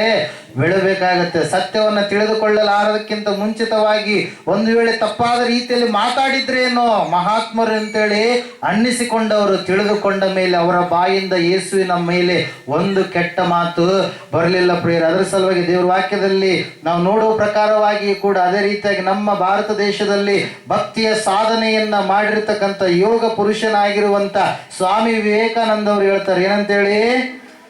ನಿಮಗೆ ಮುಕ್ತಿ ರಕ್ಷಣೆ ಬೇಕಾದಲ್ಲಿ ಯೇಸುವನ್ನ ಹಿಂಬಾಲಿಸಿರಿ. ಯೇಸುವಿನ ನಾಮವೇ ಹೊರತು ಊಹಿಸಲು ಬೇರೆ ಯಾವ ದೇವರಿಗೂ ಅತ್ಯಂತ ಉನ್ನತವಾಗಿರುವಂಥದ್ದು ಅಂತೇಳಿ. Hallelujah, praise lord. ಉನ್ನತವಾಗಿರುವಂತ ನಾಮ ಪ್ರಿಯರೇ, ನಾನು ಯೇಸು ಕ್ರಿಸ್ತನನ್ನ ಸ್ವೀಕಾರ ಮಾಡಬೇಕಾದರೆ ಅವರನ್ನ ಬೇರೆ ಯಾವ ರೀತಿಯಿಂದಲೂ ಸ್ವೀಕರಿಸಿದರೆ ದೇವರನ್ನಾಗಿಯೇ ಪೂಜಿಸಿ ಸ್ವೀಕರಿಸುವೆನು ಎಂಬುದಾಗಿ. ಯಾಕೆ ಆ ರೀತಿಯಾಗಿ ಅವ್ರ ಬಾಯಿಂದ ಮಾತುಗಳು ಬಂದು? ಯಾಕೆ ಬಂದು ರೀ? ಸತ್ಯ ತಿಳಿದುಕೊಂಡ್ರು. ಹಲ್ಲೆಲೂಯಾ. ಸತ್ಯವನ್ನ ಯಾರು ಮುಚ್ಚಾಕೋದಕ್ಕೆ ಸಾಧ್ಯ ಇಲ್ಲ. ಒಂದು ವೇಳೆ ನಾನು ಸತ್ರ ಸಾಯ್ತಿ ನೋಡ್ತಾ ಯೇಸುಸ್ವಾಮಿ ನಂಬಲ್ಲ ಅಂದ್ರೆ, ಅವನ್ ಭೂಮಿಯಲ್ಲಿ ಪಾತಾಳಕ್ಕೆ ಹೋದಾಗ ಅವಾಗ ಕಣ್ಣ ತಿರಿತೇವ, ಅವಾಗ ನೋಡ್ತಾನ, ಅಯ್ಯೋ ಎಷ್ಟು ಮೈಕಲ್ಲಿ ಒದ್ರಿ ಒದ್ರಿ ಒದ್ರಿ ಹೇಳಿದ್ರು, ಆದ್ರೂ ಕೂಡ ನಾನು ನಂಬಲಿಲ್ಲ. ನಾನೇನು ಮನ್ಯಾಗ ನಮ್ಮ ಮಕ್ಕಳಾಗಿದ್ದಿಲ್ಲ, ಮಕ್ಕಳ ಸಲುವಾಗಿ ಬಂದೆ, ಕುಟುಂಬದಲ್ಲಿ ಜ್ವರ ಬಂದಿದ್ದು, ಅನಾರೋಗ್ಯ ಇತ್ತು ಅದ್ರ ಸಲುವಾಗಿ ಬಂದೆ, ಮದುವೆ ಕಾರ್ಯ ನಡಿಬೇಕಾಗಿತ್ತು ಅದ್ರ ಸಲುವಾಗಿ ಬಂದೆ. ಆದರೆ ಯೇಸು ಸ್ವಾಮಿಯನ್ನು ನಾನು ನಂಬಲಿಲ್ಲ. ನೀವು ಅದ್ರ ಸಲುವಾಗಿ ಬರಬೇಡ, ನಂಬೋ ಸಲುವಾಗಿ ದೇವ್ರ ಹತ್ರ ಬನ್ನಿ. Hallelujah, praise lord. ದೇವರು ಕೊಡುವಂಥದ್ದು ಪರಲೋಕ, ದೇವರು ಕೊಡುವಂಥದ್ದು ಮೋಕ್ಷ, ದೇವರು ಕೊಡುವಂಥದ್ದು ಮುಕ್ತಿ. ಅದರ ಸಲುವಾಗಿ ಬಸವಣ್ಣವರು ಹೇಳ್ತಾರೆ, ಕಲ್ಲು ದೇವರು ದೇವರಲ್ಲ, ಮಣ್ಣು ದೇವರು ದೇವರಲ್ಲ, ಮರ ದೇವರು ದೇವರಲ್ಲ, ಪಂಚಲೋಹಗಳಿಂದ ಮಾಡಿದ ದೇವರೂ ದೇವರಲ್ಲ, ಸೇತು ಬಂದ ರಾಮೇಶ್ವರ, ಕಾಶಿ, ಶ್ರೀಶೈಲ, ಗೋಕರ್ಣ ಮೊದಲಾದ ಅಷ್ಟ ಸೃಷ್ಟಿ ತೀರ್ಥಂಗಳಲ್ಲಿರುವ ದೇವರೂ ದೇವರಲ್ಲ, ತಾನಾರೆಂದು ಅರಿದೊಡೆ ತಾನೇ ದೇವನೋಡ ಅಪ್ರಮಾಣ ಕೂಡಲ ಸಂಗಮ ದೇವ. ಹಲ್ಲೆಲೂಯಾ. ತನ್ನನ್ನು ತಾನು ಯಾರೆಂಬುದಾಗಿ ಅರಿತುಕೊಳ್ಳಬೇಕು. ಇಲ್ಲಿಗೆ ಬಂದಾಗ ನೀನು ಯಾರಂತೇಳಿ ನಿನಗೇನಾಗುತ್ತೆ? ಮನವರಿಕೆಯಾಗುತ್ತೆ. Hallelujah, praise lord. ನೀನು ಹೊಸದಾಗಿ ಹುಟ್ಟುವಂಥದ್ದು ಅವಶ್ಯಕ ಎಂಬುದಾಗಿ ಇಲ್ಲಿ ಹೇಳಿಕೊಡಲಾಗುತ್ತೆ. ದೇವರು ಬೋಧಿಸುವಂಥದ್ದು ಕೂಡ ಅದೇ ಪ್ರಿಯರೇ. ಮನುಷ್ಯರು ಮಾಡಿರುವಂಥದ್ದು ದೇವರಾಗುವುದಕ್ಕೆ ಸಾಧ್ಯ ಇಲ್ಲ. ಮನುಷ್ಯರನ್ನು ಉಂಟು ಮಾಡಿದ ಆತನೇ ದೇವರು. ನಿಕೋದೇಮನಿಗೆ ದೇವರು ಹೇಳುವಂತ ಮಾತಾದೆ, ನೀವು ಹೊಸದಾಗಿ ಹುಟ್ಟದಿದ್ದರೆ ದೇವರ ರಾಜ್ಯವನ್ನು ನೀವು ಕಾಣಲಾರಿರಿ. ಇವತ್ತಿನ ದಿವಸ ಗೌರ್ಮೆಂಟ್ ಇದೆ, 5 ವರ್ಷದವರೆಗೆ ಇರುತ್ತೆ, ಆಮೇಲೆ ಹೋಗ್ಬಿಡ್ತಾರೆ. ಎಲ್ಲರೂ ತಿನ್ನೋರೆ, ಎಲ್ಲರ ಹೊಟ್ಟೆಗಳು ದಪ್ಪಾಗಿ ಬಿಡ್ತಾವ ಅಧಿಕಾರ ಬಂದಾಗ. ಹಲ್ಲೆಲೂಯಾ. ಹೇಳಾಗ್ತವ್ರಿ, 5 ವರ್ಷದಾಗ ಹೆಂಗನ ಮಾಡಿ ಏನ್ ಮಾಡ್ಬೇಕು ಸುರಿದಿದ್ದಲ್ಲ ತುಂಬ್ಕೊಂಡ್ಬಿಡ್ಬೇಕಂತೇಳಿ. ಹಲ್ಲೆಲೂಯಾ. ಯಾಕಂದ್ರೆ ಈ ಲೋಕ ಏನಾಗಿದೆ, ಕೆಟ್ಟು ಹೋಗಿದೆ. ಒಳ್ಳೇದು ಮಾಡ್ಬೇಕಂತೇಳಿ ನಾವು ಅನ್ಕೊಂಡ್ರು ಕೂಡ ಲೋಕ ನಮ್ಮನ್ನ ಕೆಟ್ಟದ್ರ ಕಡೆಗೆ ನಡೆಸುತ್ತೆ. ಅದರ ಸಲುವಾಗಿ ದೇವರು ಒಂದು ರಾಜ್ಯವನ್ನು ತರಲಿಕ್ಕಿದ್ದಾನೆ. ಯಾವ ರಾಜ್ಯ ಅದು? ನೀತಿಯ ರಾಜ್ಯ, ಸಮಾಧಾನ ರಾಜ್ಯ, ಪರಿಶುದ್ಧವಾಗಿರುವಂತ ರಾಜ್ಯ, ದೇವರ ಮಕ್ಕಳೇ ಇರುವ ರಾಜ್ಯ, ದೇವರೇ ರಾಜನಾಗಿ ಇರುವ ರಾಜ್ಯ, ಶಾಶ್ವತವಾಗಿರುವಂತ ರಾಜ್ಯ. ಆ ರಾಜ್ಯದಲ್ಲಿ ನೀನು ಪ್ರತಿನಿಧಿಯಾಗಿರಬೇಕಾದ್ರೆ ನೀನು ಹೊಸಬನಾಗಿ ಹೊಸಬಳಾಗಿ ಹುಟ್ಟಬೇಕು. ಒಂದು ವೇಳೆ ಹುಟ್ಟಲಾರದೆ ಇದ್ರೆ ನಿನಗೆ ಮೋಕ್ಷ ಇಲ್ಲ. ನೀನು ಬಿತ್ತನೆ ಮಾಡಕ್ಕೆ ಹೋಗ್ತೀಯ, ಸಸಿ ಹಾಕಕ್ಕೆ ಹೋಗ್ತೀಯ, ಅಲ್ಲಿ ಏನಾಗುತ್ತೆ ಅಂತೇಳಿ ನಿನ್ಗೆ ಗೊತ್ತೇ ಇಲ್ಲ. ಅಲ್ಲೆಲ್ಲ ಬಿತ್ತನೆ ಮಾಡಿದಾಗ ಏನಾಗುತ್ತೆ? ಬೀಜ ಸಾಯುತ್ತೆ, ಹೊಸದಾಗಿರುವಂತ ಬೀಜಗಳು ಹುಟ್ಟಿ ಬರುತ್ತೆ. ನಮ್ಮ ಶರೀರ ಸಾಯುತ್ತೆ, ಹೊಸದಾದಂತ ಶರೀರವಾಗಿ ಹುಟ್ಟುತ್ತೆ. ಪ್ರಿಯರೇ, ಆ ಶರೀರವೇ ಯಾವ ಶರೀರ? ಮಹಿಮೆಯ ಶರೀರ, ಅಳಿದು ಹೋಗಲಾರದ ಶರೀರ, ಶಾಶ್ವತವಾಗಿರುವ ಶರೀರ. ಆ ಶರೀರ ನಮಗೆ ಬೇಕಂದ್ರೆ ಯೇಸು ಕ್ರಿಸ್ತನೇ ಮಾರ್ಗ, ಯೇಸು ಕ್ರಿಸ್ತನೇ ಸತ್ಯ, ಯೇಸು ಕ್ರಿಸ್ತನೇ ಜೀವ. ಆತನ ಹೊರತಾಗಿ ಯಾವುದು ಕೂಡ ಇಲ್ಲ, ಆಲ್ಟರ್ನೇಟಿವ್ ಇಲ್ಲವೇ ಇಲ್ಲ. ಅದ್ರ ಸಲುವಾಗಿ ನೀವು ಹೊಸಬರಾಗಿ ಈ ವರ್ಷದಲ್ಲಿ ನೀವು ನಡೆದುಕೊಳ್ಳ್ರಿ. ದೇವ್ರ ಹತ್ರ ಬಂದ್ರೆ ದೇವ್ರು ಎಲ್ಲ ಕೊಡ್ತಾನೆ. ಹಲ್ಲೆಲೂಯಾ. ನೀವು ದೇವ್ರ ಹತ್ರ ಬರಲಾರ್ದೆ ದೇವರೇ ಕೊಡು ಕೊಡು ಕೊಡು ಕೊಡು ಅಂತಂದ್ರೆ ಆತನು ಕೊಡಬಹುದು, ಆದ್ರೆ ಪರಲೋಕ ಮಾತ್ರ ಸಿಗಲ್ಲ. ಹಲ್ಲೆಲೂಯಾ. ನಿಮಗೆ ಶ್ರೀಮಂತಿಕೆ ಕೊಡಬಹುದು, ನೀವು ಅಂದುಕೊಂಡ ಕಾರ್ಯಗಳೆಲ್ಲ ಆಗ್ತಾ ಇರ್ಬೋದು, ಪರಲೋಕ ಮಾತ್ರ ಸತ್ತು ದೇವರು ಕೊಡಲ್ಲ. ಹಲ್ಲೆಲೂಯಾ. ಯಾಕೆ ಹೇಳ್ರಿ? ಪರಲೋಕ ಕೊಡಬೇಕಾದ್ರೆ ನೀನು ಪರಿಶುದ್ಧನಾಗಿ ಆತನನ್ನು ನಂಬಬೇಕು. ಬೇರೆ ಆ ಕಡೆ ಈ ಕಡೆ ಎಡಗಡೆಗೆ ಬಲಗಡೆಗೆ ಸುತ್ತಾಡುವಂಥದ್ದನ್ನ ಬಿಡಬೇಕು. ನೀನೇ ಬೆಳೆಸಿದ ಮರಕ್ಕೆ ನೀನೇ ಸೀರೆ ಸುತ್ತೀಯ, ನೀನೇ ಏನ್ ಮಾಡ್ತೀಯ? ಅಲಂಕಾರ ಮಾಡ್ತೀಯ, ನೀನೇ ತಿರುಗಾಡ್ತಾ ಇರ್ತೀಯ. ಹಲ್ಲೆಲೂಯಾ. ನಿನ್ನ ಕೈಯಿಂದಲೇ ಆಗಿರ್ತಕ್ಕಂಥವುಗಳು, ಬೇರೆ ಯಾರೋ ಮಾಡಿರ್ತಕ್ಕಂಥವುಗಳು, ಅವು ದೇವರುಗಳಾಗೋದಕ್ಕೆ ಸಾಧ್ಯ ಇಲ್ಲ. ಸತ್ಯವನ್ನ ತಿಳಿದುಕೊಳ್ಳ್ರಿ, ಇದು ಅಸತ್ಯ ಅಲ್ಲ, ಸತ್ಯ. ಹಲ್ಲೆಲೂಯಾ.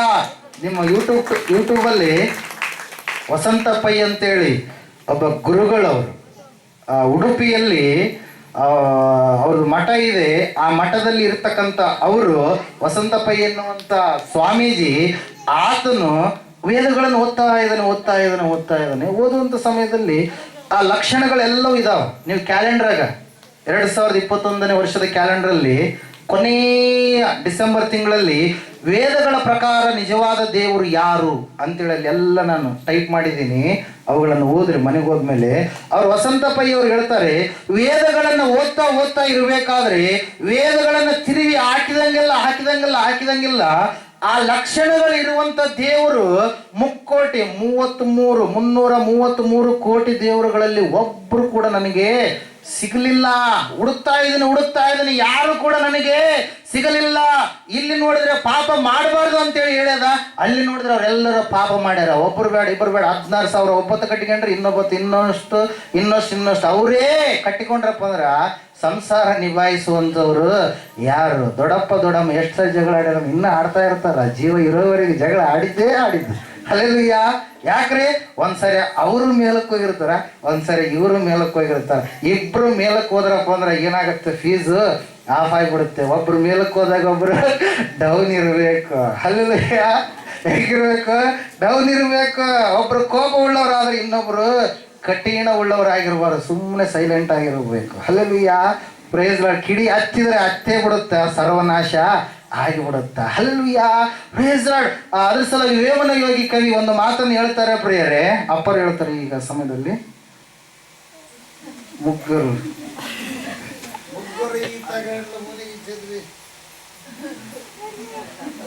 ಮುಗ್ಗರು ಈತಗಂಡ್ಲು ಮುನಿಗಿ ಚೆದರಿ ನರನಿ ಇದ ಮನೆನೆ ಇದೆ ನಗುಬಾಟಗಾದ ಇಂಕೇಮವನು ವಿಶ್ವದ ವಿರಾಮ ವಿನರ ಏಮ. ಹಲ್ಲೆಲೂಯಾ. ಮೂವರು ಈಜುವುದನ್ನ ಕಲಿತಂತ ನಿಪುಣರು ಅವರು ಏನ್ ಮಾಡಿದ್ದಾರೆ? ಸಮುದ್ರವನ್ನ ಈಸ್ತಾ ಇದ್ದಾರೆ, ಆದ್ರೆ ದಡ ಬರ್ತಾನೆ ಇಲ್ಲ. ಈಸ್ತಾ ಇದ್ದಾರೆ, ದಡ ಬರ್ತಾ ಇಲ್ಲ. ಅವಾಗ ಅವ್ರು ಹೇಳ್ತಾರೆ ಏನಂತೇಳಿ, ನಾವು ಈಜೋದಕ್ಕಾಗ್ತಾ ಇಲ್ಲ, ನೀವೇನ್ ಮಾಡ್ರಿ ಈಜ್ರಿ ಅಂತೇಳಿ. ಈಜೋಕ್ಕಾಗದೆ ಮುನಿಗಿ 3 ದಿಕ್ಕಿಗಾಗಿ ಚದುರಿ ನರ ಮನುಷ್ಯನೇ ನೀನು ಬಂದು ಈ ಒಂದು ಸಮುದ್ರವನ್ನ ದಾಟು ಅಂತ ಹೇಳಿದ್ರಂತ. ಇದು ನಗುವಲ್ಲದೆ ಇನ್ನೇನು. ಹಲ್ಲೆಲೂಯಾ. ಯೋಗಿ ಹೇಳಿರುವಂತ ಮಾತು ಪ್ರಿಯರೇ, ನಿಮ್ಗೆ ಏನಾದ್ರು ಡೌಟ್ ಇದ್ರೆ ಅವ್ರನ್ನ ಹೋಗಿ ಕೇಳ್ರಿ, ನಮ್ಮನ್ನ ಕೇಳಬೇಡ್ರಿ. Alleluia, price lord. ಮತ್ತೆ ಅದು ವಸಂತಪ್ಪ ಹೇಳಿರುವಂಥ ಮಾತುಗಳು ಅವೆಲ್ಲ. ನಿಮ್ಗೆ ಏನು ಡೌಟ್ ಇದ್ರೆ ಅವ್ರಿಗೆ ಫೋನ್ ಮಾಡಿರಿ, ಅವ್ರನ್ನ ಕೇಳ್ರಿ. ಅವ್ರು ಹೇಳ್ತಾರೆ, ಹೌದ್ರಿ ನಾನು ಸತ್ಯನೇ ತಿಳ್ಕೊಂಡಿದ್ದೀನಿ, ಸತ್ಯದಲ್ಲಿ ನಾನು ಇದ್ದೀನಿ ಅಂತೇಳಿ. ಅಲ್ಲೆಲೂಯಾ. ಅವರ ಮೂವರು ಏನ್ ಮಾಡಿದ್ರಿ? ಸಮುದ್ರವನ್ನ ಈಜುವುದಕ್ಕೆ ಪ್ರಾರಂಭ ಮಾಡಿದ್ರು. ಸಮುದ್ರದ ಅರ್ಧ ಸಮುದ್ರದಲ್ಲಿರುವಾಗ ಅವ್ರು ಏನ್ ಮಾಡಿದ್ರಿ? ಮನುಷ್ಯರಿಗೆ ಹೇಳ್ತಾ ಇದ್ದಾರೆ, ನೀವು ಈಜ್ರಿ ಅಂತೇಳಿ. ಅವರೇ ದಾಟಿಲ್ಲ, ನಾವು ದಾಟಕ್ಕಾಗತ್ತಾ? ಹಲ್ಲೆಲೂಯಾ. ಈಜು ಕಲೆತಂತವ್ರು ಅಂತೇಳಿ ಹೇಳ್ತಾನೆ ವೇಮನ ಯೋಗಿ. ಇದು ನಗುವ ಮಾತಲ್ಲದೆ ಮತ್ತೊಂದು ಅಲ್ಲ. ಆ ಮೂವರು ತ್ರಿಮೂರ್ತಿಗಳಂತೇಳಿ ಆ ಕವಿ ಹೇಳ್ತಾರೆ ಪ್ರಿಯರೇ, ವೇಮನ ಯೋಗಿ. ಹಲ್ಲೆಲೂಯಾ.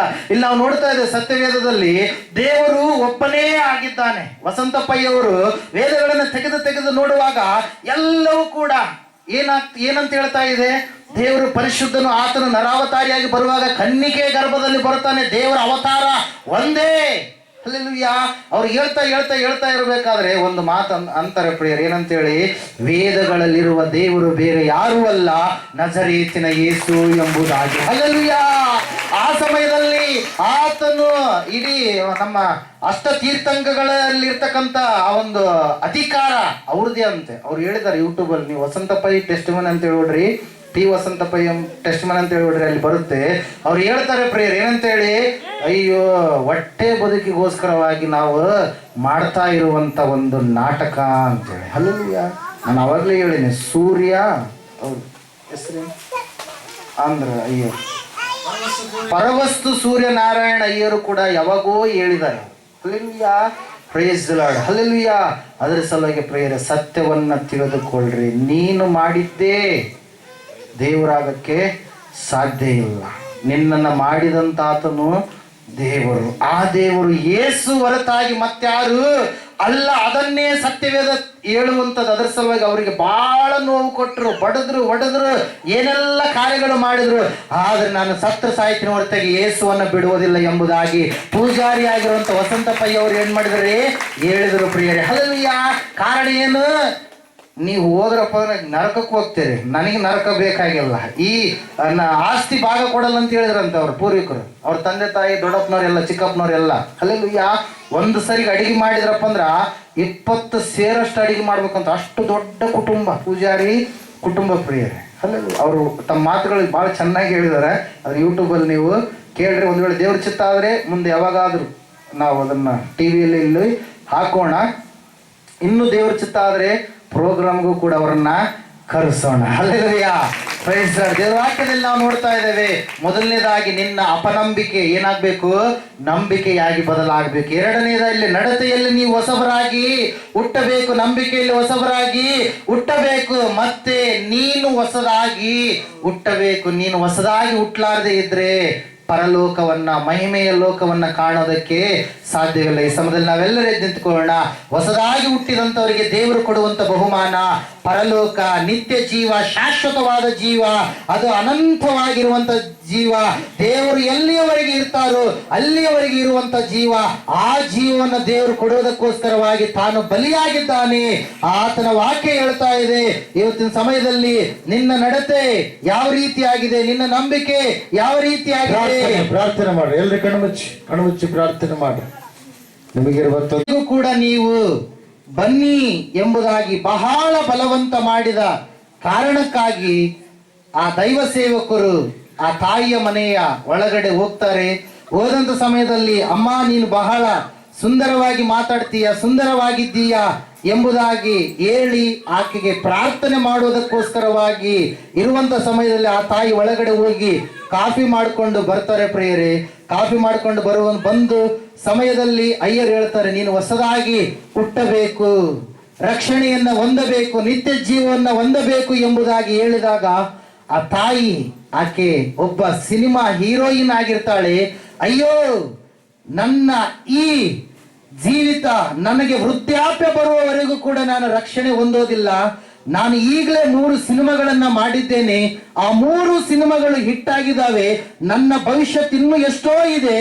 ನಾನು ಎಲ್ಲ ಸಿನಿಮಾಗಳಲ್ಲಿ ಆಕ್ಟಿಂಗ್ ಮಾಡುವಂಥದ್ದು ಮುಗಿದ ಮೇಲೆ, ವೃದ್ಧಾಪ್ಯ ಸಮೀಪಿಸಿದ ಮೇಲೆ, ಸಾವಿಗೆ ಸಮೀಪವಾಗಿರುವಂತ ಸಮಯದಲ್ಲಿ ಒಳ್ಳೆ ರೀತಿಯಲ್ಲಿ ನಾನು ಸೆಟಲ್ಡ್ ಆಗಿ ಆಮೇಲೆ ನಾನು ಯೇಸು ಕ್ರಿಸ್ತನನ್ನ ನಂಬುತ್ತೀನಿ, ರಕ್ಷಣೆಯನ್ನ ಹೊಂದುತ್ತೀನಿ, ಅಲ್ಲಿವರೆಗೆ ನಾನು ದೀಕ್ಷಾ ಸ್ನಾನ ತೆಗೆದುಕೊಳ್ಳುವುದಿಲ್ಲ ಎಂಬುದಾಗಿ ಹೇಳಿದಾಗ ಅಯ್ಯನವರು ಮಾತಾಡ್ತಾ ಇದ್ದಾರೆ. ಮಾತಾಡುವಂತ ಸಮಯದಲ್ಲಿ ಅಯ್ಯವರು ಕಾಫಿ ಕುಡಿತಾ ಇರಬೇಕಾದ್ರೆ ಕಾಫಿಯನ್ನ ಅರ್ಧದಲ್ಲಿಯೇ ಕುಡಿದು ಅರ್ಧ ಆ ತಾಯಿಗೆ ಕೊಟ್ಟಂತ ಸಮಯದಲ್ಲಿ, ಅಮ್ಮ ಈ ಸಮಯದಲ್ಲಿ ನೀನು ಕಾಫಿಯನ್ನು ಕುಡಿ ಎಂಬುದಾಗಿ ಹೇಳಿದಾಗ ಆ ತಾಯಿ ಬಹಳ ಸಿಟ್ಟುಳ್ಳವಳಾಗಿ, ಕೋಪವುಳ್ಳವಳಾಗಿ, ಭಯಂಕರವಾಗಿರ್ತಕ್ಕಂಥ ಕಣ್ಣು ಕೆಂಪಗೆ ಮಾಡಿಕೊಂಡು, ಏನ್ರಿ ನೀವು ದೊಡ್ಡ ದೈವ ಸೇವಕರು ಎಂಬುದಾಗಿ ನಿಮ್ಮನ್ನ ಮನೆಗೆ ಕರೆದ್ರೆ ನೀವು ಎಂಜಲು ಮಾಡಿರ್ತಕ್ಕಂಥ ಕಾಫಿಯನ್ನ ನಾನು ಕುಡಿಬೇಕು ಎಂಬುದಾಗಿ ಹೇಳುತ್ತೀರಲ್ಲ ಎಂಬುದಾಗಿ ಹೇಳಿದಾಗ ಅವಾಗ ದೈವ ಸೇವಕರು ಒಂದು ಮಾತು ಹೇಳ್ತಾರೆ ಪ್ರಿಯರೇ, ಆ ಹೀರೋಯಿನ್ಗೆ, ನೀನು ಕೂಡ ಎಂಜಲಾದಂತ ನಿನ್ನ ಜೀವಿತವನ್ನ ಎಲ್ಲ ಲೋಕದಲ್ಲಿ ತಿರುಗಾಡಿ ಸಾಕು ಮಾಡಿಕೊಂಡು ಆಮೇಲೆ ದೇವರಿಗೆ ಕೊಡುತ್ತೇನೆ ಎನ್ನುವಂಥದ್ದು ಕೂಡ ಇದೇ ರೀತಿ ಆಗಿರುವಂಥದ್ದಮ್ಮ ಎಂಬುದಾಗಿ ಹೇಳಿದಾಗ ಆ ಸಮಯದಲ್ಲಿ ಆಕೆಯ ಮನೋನೇತ್ರಗಳು ಬೆಳಗಿಸಲ್ಪಟ್ಟು ದೇವರು ಆಕೆಯ ಹೃದಯವನ್ನ ಪ್ರೇರೇಪಿಸಿದರು. ಆ ತಾಯಿ ಒಂದು ತೀರ್ಮಾನವನ್ನು ತೆಗೆದುಕೊಂಡು ರಕ್ಷಣೆಯ ಮಾರ್ಗದಲ್ಲಿ ಬಂದು ಆಕೆ ದೇವರನ್ನು ನಂಬಿಕೊಂಡು ದೇವರ ಮಗಳಾದ್ಲು ಪ್ರಿಯರೇ. ಹೊಸಬಳಾಗಿ ಆಕೆ ಹುಟ್ಟಿದ್ಲು.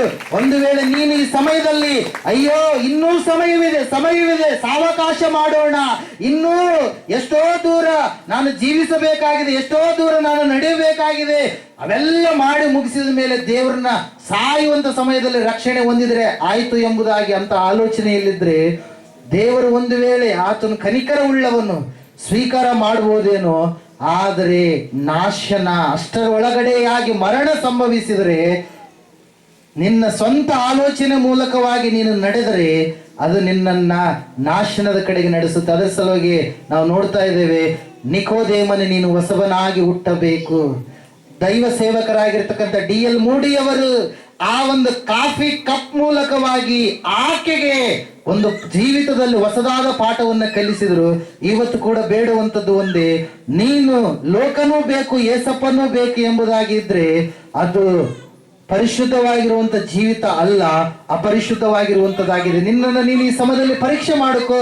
ದೇವರ ವಾಕ್ಯ ಹೇಳ್ತಾ ಇದೆ, ಹೊಸಬರಾಗಿ ನಡೆದುಕೊಳ್ತೀರಾ, ಹೊಸದಾಗಿರ್ತಕ್ಕಂಥ ಸೃಷ್ಟಿಯೇ ಬೇಕು. ನಿನ್ನ ಜೀವಿತವನ್ನ ನೀನು ಮಲಿನ ಮಾಡಿಕೊಂಡು ದೇವರಿಗೆ ವಿರೋಧವಾದ ಕಾರ್ಯಗಳಲ್ಲಿ ಭಾಗವಹಿಸಿ ದುಷ್ಟ ಕಾರ್ಯಗಳನ್ನ ಮಾಡುತ್ತಾ ಆಮೇಲೆ ಕೊನೆಯದಾಗಿ ದೇವರೇ ನನ್ನನ್ನು ಕಾಪಾಡು, ಕರುಣಿಸು, ಕನಿಕರಿಸು ಎಂಬುದಾಗಿ ದೇವರ ಬಳಿಗೆ ಬರುವಾಗ ನಿನ್ನ ಜೀವ ನಿನ್ನಲ್ಲಿ ಇರಲ್ವೇನೋ? ಇವತ್ತೇ ಒಳ್ಳೆಯ ಅವಕಾಶ, ಒಂದು ದೃಢವಾದ ತೀರ್ಮಾನ ತೆಗೆದುಕೋ ಸಹೋದರ ಸಹೋದರಿಯೇ. ದೇವರನ್ನು ನಂಬುವಂಥದ್ದು ಯಾವ ಕುಲಕ್ಕೂ ಯಾವ ಮತಕ್ಕೂ ಹೋಗುವಂಥದ್ದಲ್ಲ. ದೇವರು ನಿನ್ನ ಎದೆಯಲ್ಲಿ ಬಂದು ಆತನು ತಟ್ಟುತ್ತಾ ಇದ್ದಾನೆ. ನೀನು ಬಾಗಿಲನ್ನ ತೆರೆದ್ರೆ ದೇವರ ವಾಕ್ಯ ಹೇಳ್ತಾ ಇದೆ, ನಾನು ಬಂದು ಅವನ ಸಂಗಡ ಊಟ ಮಾಡುವೆನು, ಅವನು ನನ್ನ ಸಂಗಡ ಊಟ ಮಾಡು ಎಂಬುದಾಗಿ. ಈ ಸಮಯದಲ್ಲಿ ದೇವರಿನ ಸಂಗಡ ಮಾತಾಡುವಾಗ ನಿನ್ನ ಹೃದಯವನ್ನು ಕಠಿಣ ಮಾಡಿಕೊಳ್ಳಬೇಡ. ದೇವರಿಗೆ ಆಹ್ವಾನ ಮಾಡು, ಆ ದೇವರು ನಿನ್ನ ಸಂಗಡ ಇದ್ದು ನಿನ್ನನ್ನು ಆಶೀರ್ವದಿಸ್ತಾರೆ.